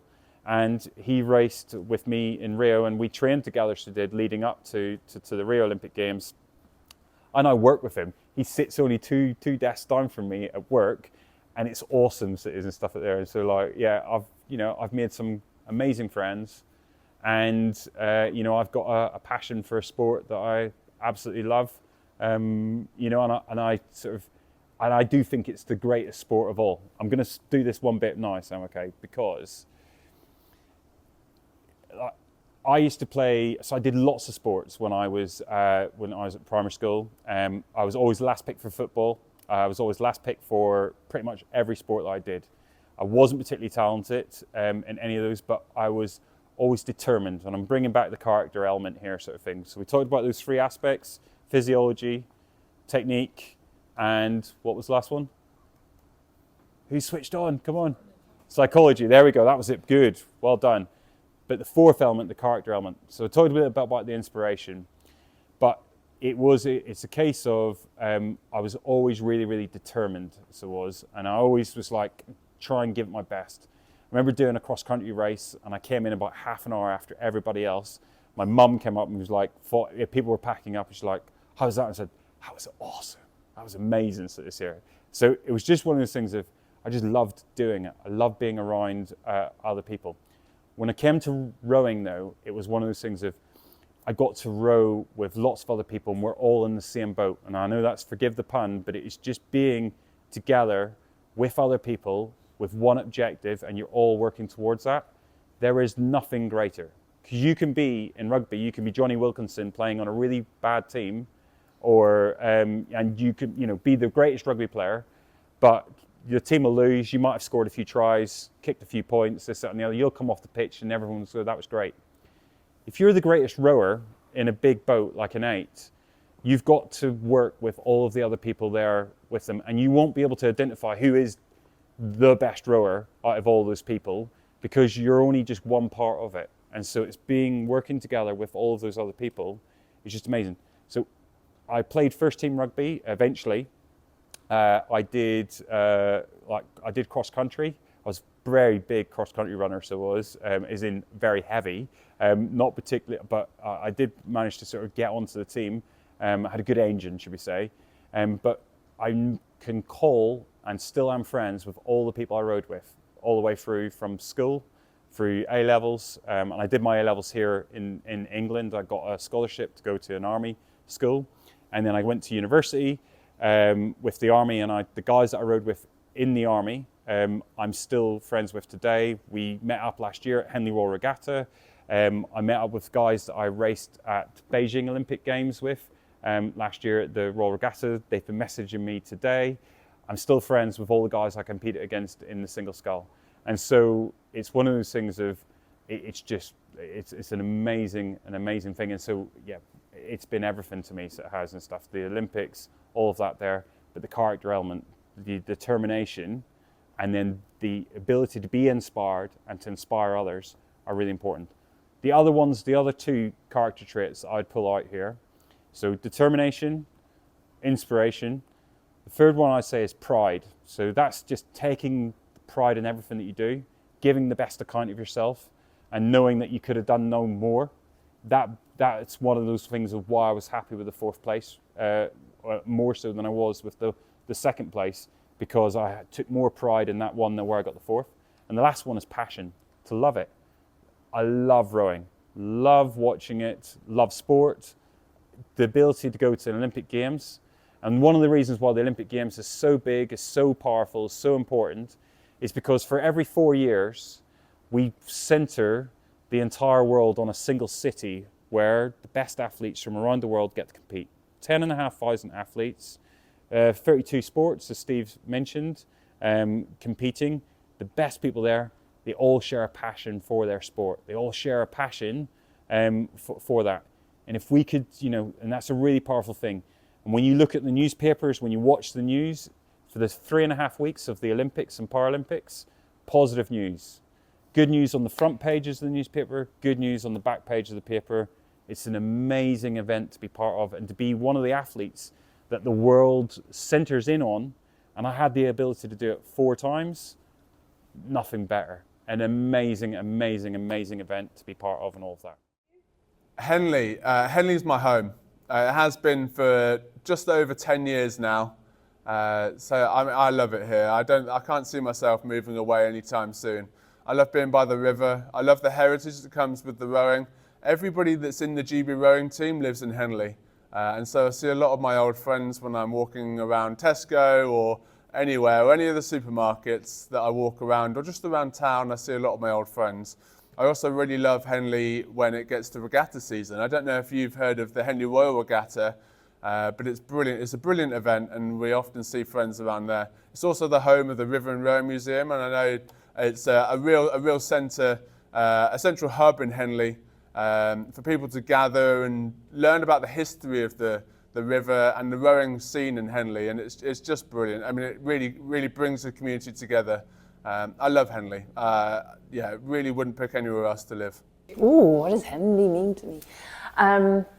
So Henley obviously is the hub of so many incredible rowing events, and it's Leander. I was a member of Leander for a while whilst training full time. Henley Royal, Henley Women's Regatta, for which I was chair for a couple of years. Henley is a lovely town, and it's so supportive of its athletes. And having, you know, the River and Row Museum here, which every time I come, I learn something more about rowing that I didn't know before. And it's a special, you know, when you're coming here as a rower, that you're kind of in the mecca of rowing, especially in the UK.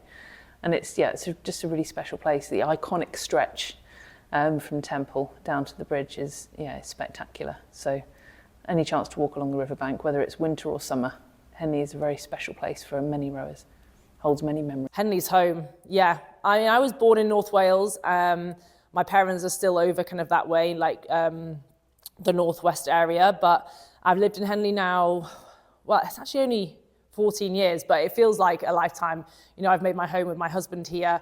A lot of my friends are here, or, you know, if they're not, they come back at Henley Royal Regatta and we meet up then. So it does just feel like home to me. And and obviously all my memories of rowing are pretty much from around here. So yeah, Henley's home to me. Henley is sort of my second home in some ways, even though my real home is in Marlow.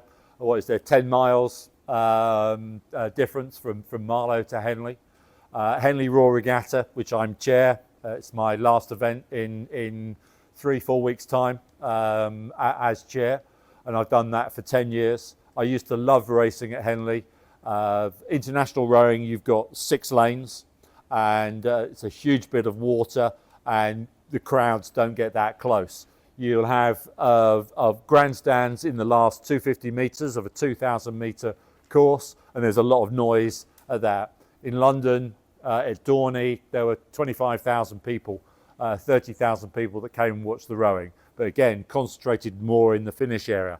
Here at Henley, there's 300,000 people that come to Henley in Regatta Week.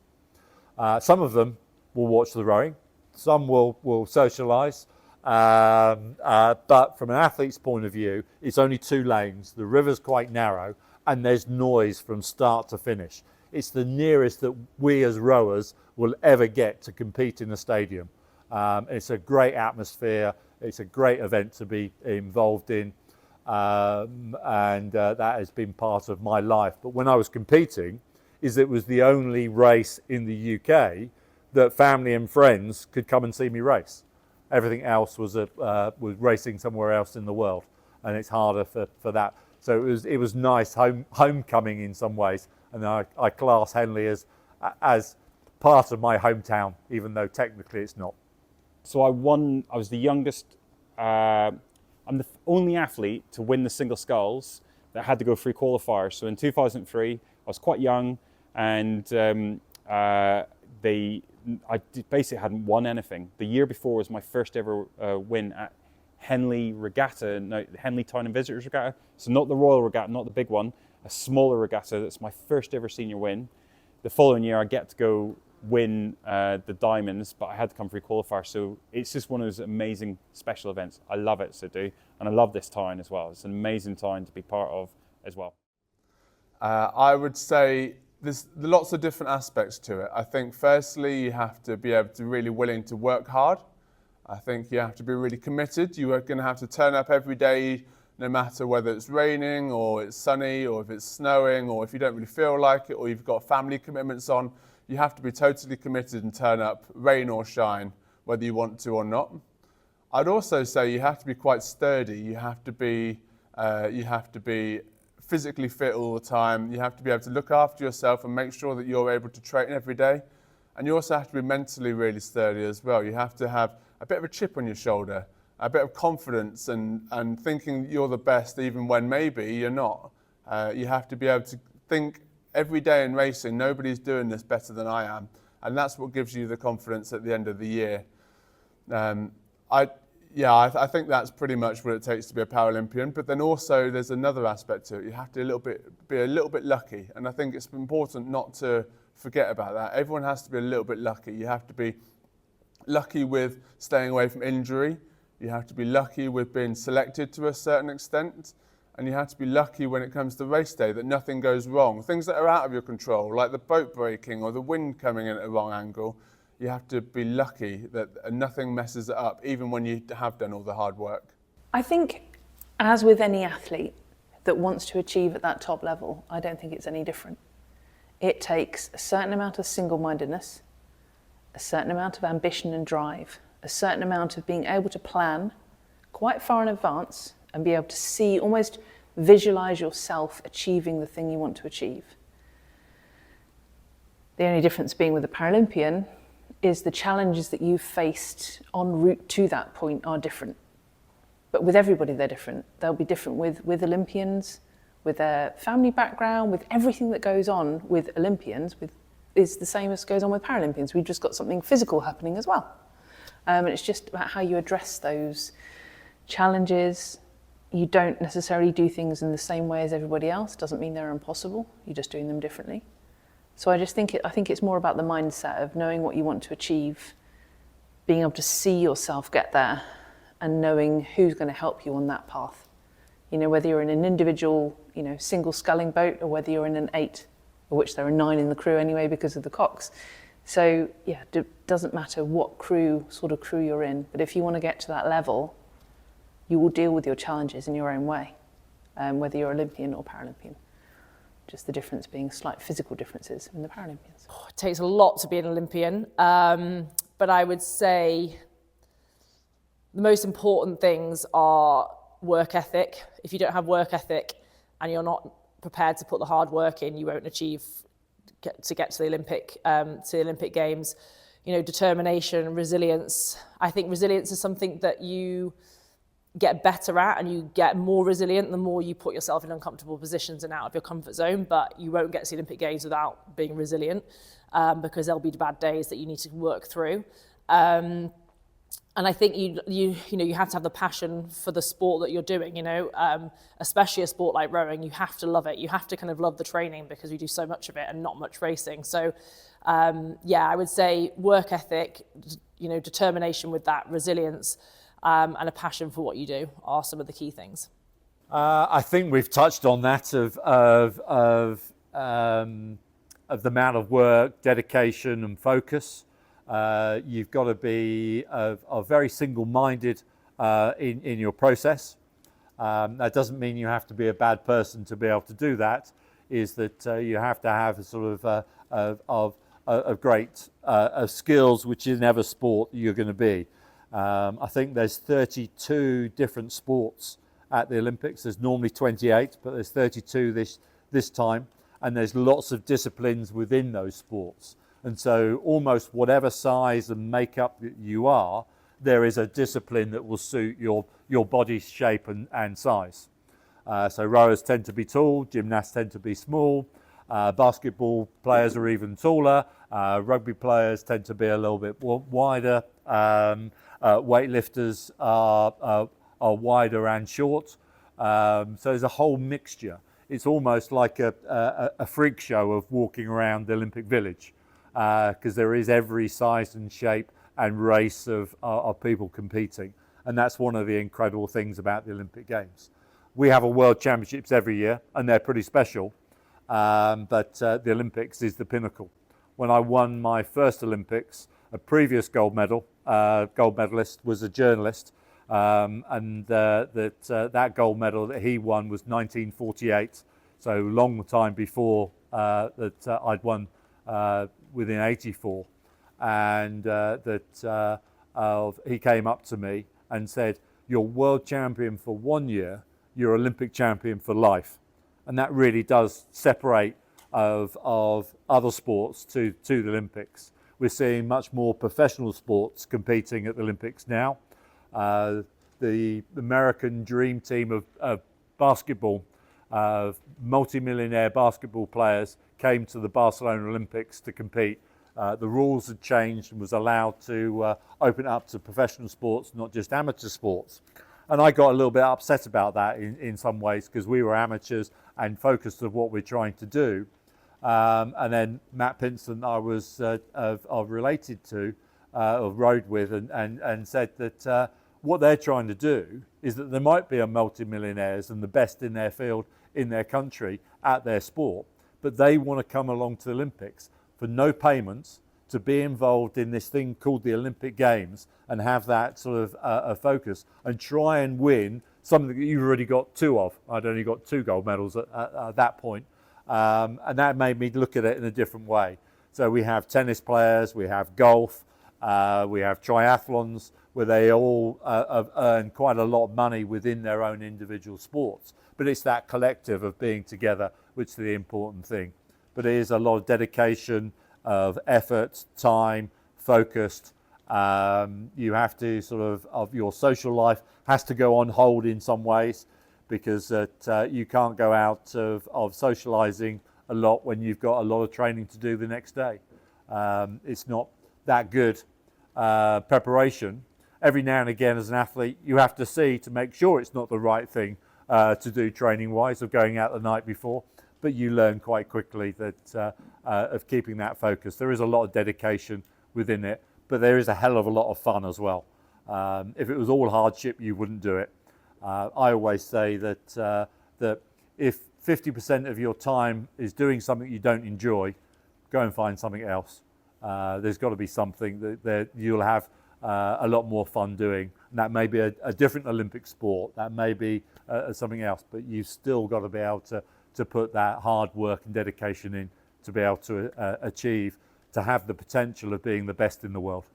It takes those three elements that we talked about in differing levels. You've got to work hard on the physiology, the psychology and the technique, but it also then takes lots of character and things that you can build the character. Again, determination, inspiration, pride and passion. Those would be the four character traits that I say are what really make it tick. I would say hard would be the first one, incredibly hard. I would say successful. I think I have 5 World Championships and we won 2 Paralympic Games, so that I would say successful.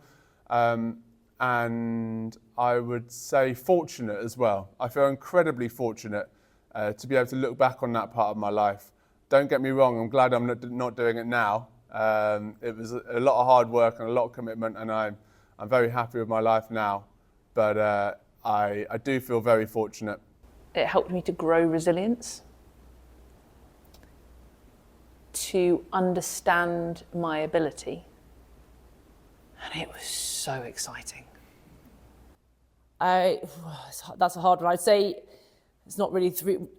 It's been up and down. So I've had I've been to one Olympics where I came 5th and I was bitterly disappointed with the result. I got a silver medal in Rio where I was really, really happy with the result, ecstatic if you like. And in Tokyo I came 4th. I was gutted with the position, but I was so proud of my execution and my racing. So they've been so different. So I don't really know how to sum that up in a word. I would also say it's been super special because I've had such rich experiences across all 3 Olympic Games and all 3 Olympic cycles. So yeah, I've not really summed it up in 3 words there. I'm sorry. Very dedicated. I don't think I was the most talented rower, even though that I was classed at being at that level at one point. There was a journalist that won World Championships in the late 90s, near the end of my career, that did a survey on me and split it into 10 different categories. And I was the best performing rower at that time. Matt Pinson was around me at that time, and there's 14 Olympic of disciplines, and we were looked to being the top of those 14. And his ranking of all those different elements is that I didn't get a 10 out of 10 in any of them. Not one category of endurance, power there. And I thought, how cheeky can you be? I'm supposed to be the best. But actually what he did is that I was 7, 8s and 9s in every category. So if you add up each category, the end score to some of the people that had better technique or better strength or better endurance or better focus, they were weaker in another area. So actually I came round to thinking it was pretty, I was pretty good because my end figure was higher. I could relate it to what putting that to of a one-word answer, I would suppose there was luck. If I didn't go to Great Marlow School and Francis Smith looking at my hands and feet and asking me to row, I don't know what I'd be doing. I don't think I would have been an Olympic athlete. Is the talent that I had in the time period that I was. So luck would be another one of those words. Some of the people I rode with and against would probably say, would put pig-headed in there as well. And that is part of the focus, is that I don't think I was an arrogant athlete, but you have to have an inner belief, because when the days are tough, you've got to get something around that. Motivating yourself on the morning of an Olympic final isn't a difficult thing to do. Of doing that 3 years before, to go and do a training session when it's dark and cold and water's freezing, what's motivating you? The Olympic torch isn't burning very bright at that time. The pig-headedness and discipline to be able to do that. Friendship, awesome, and let me see.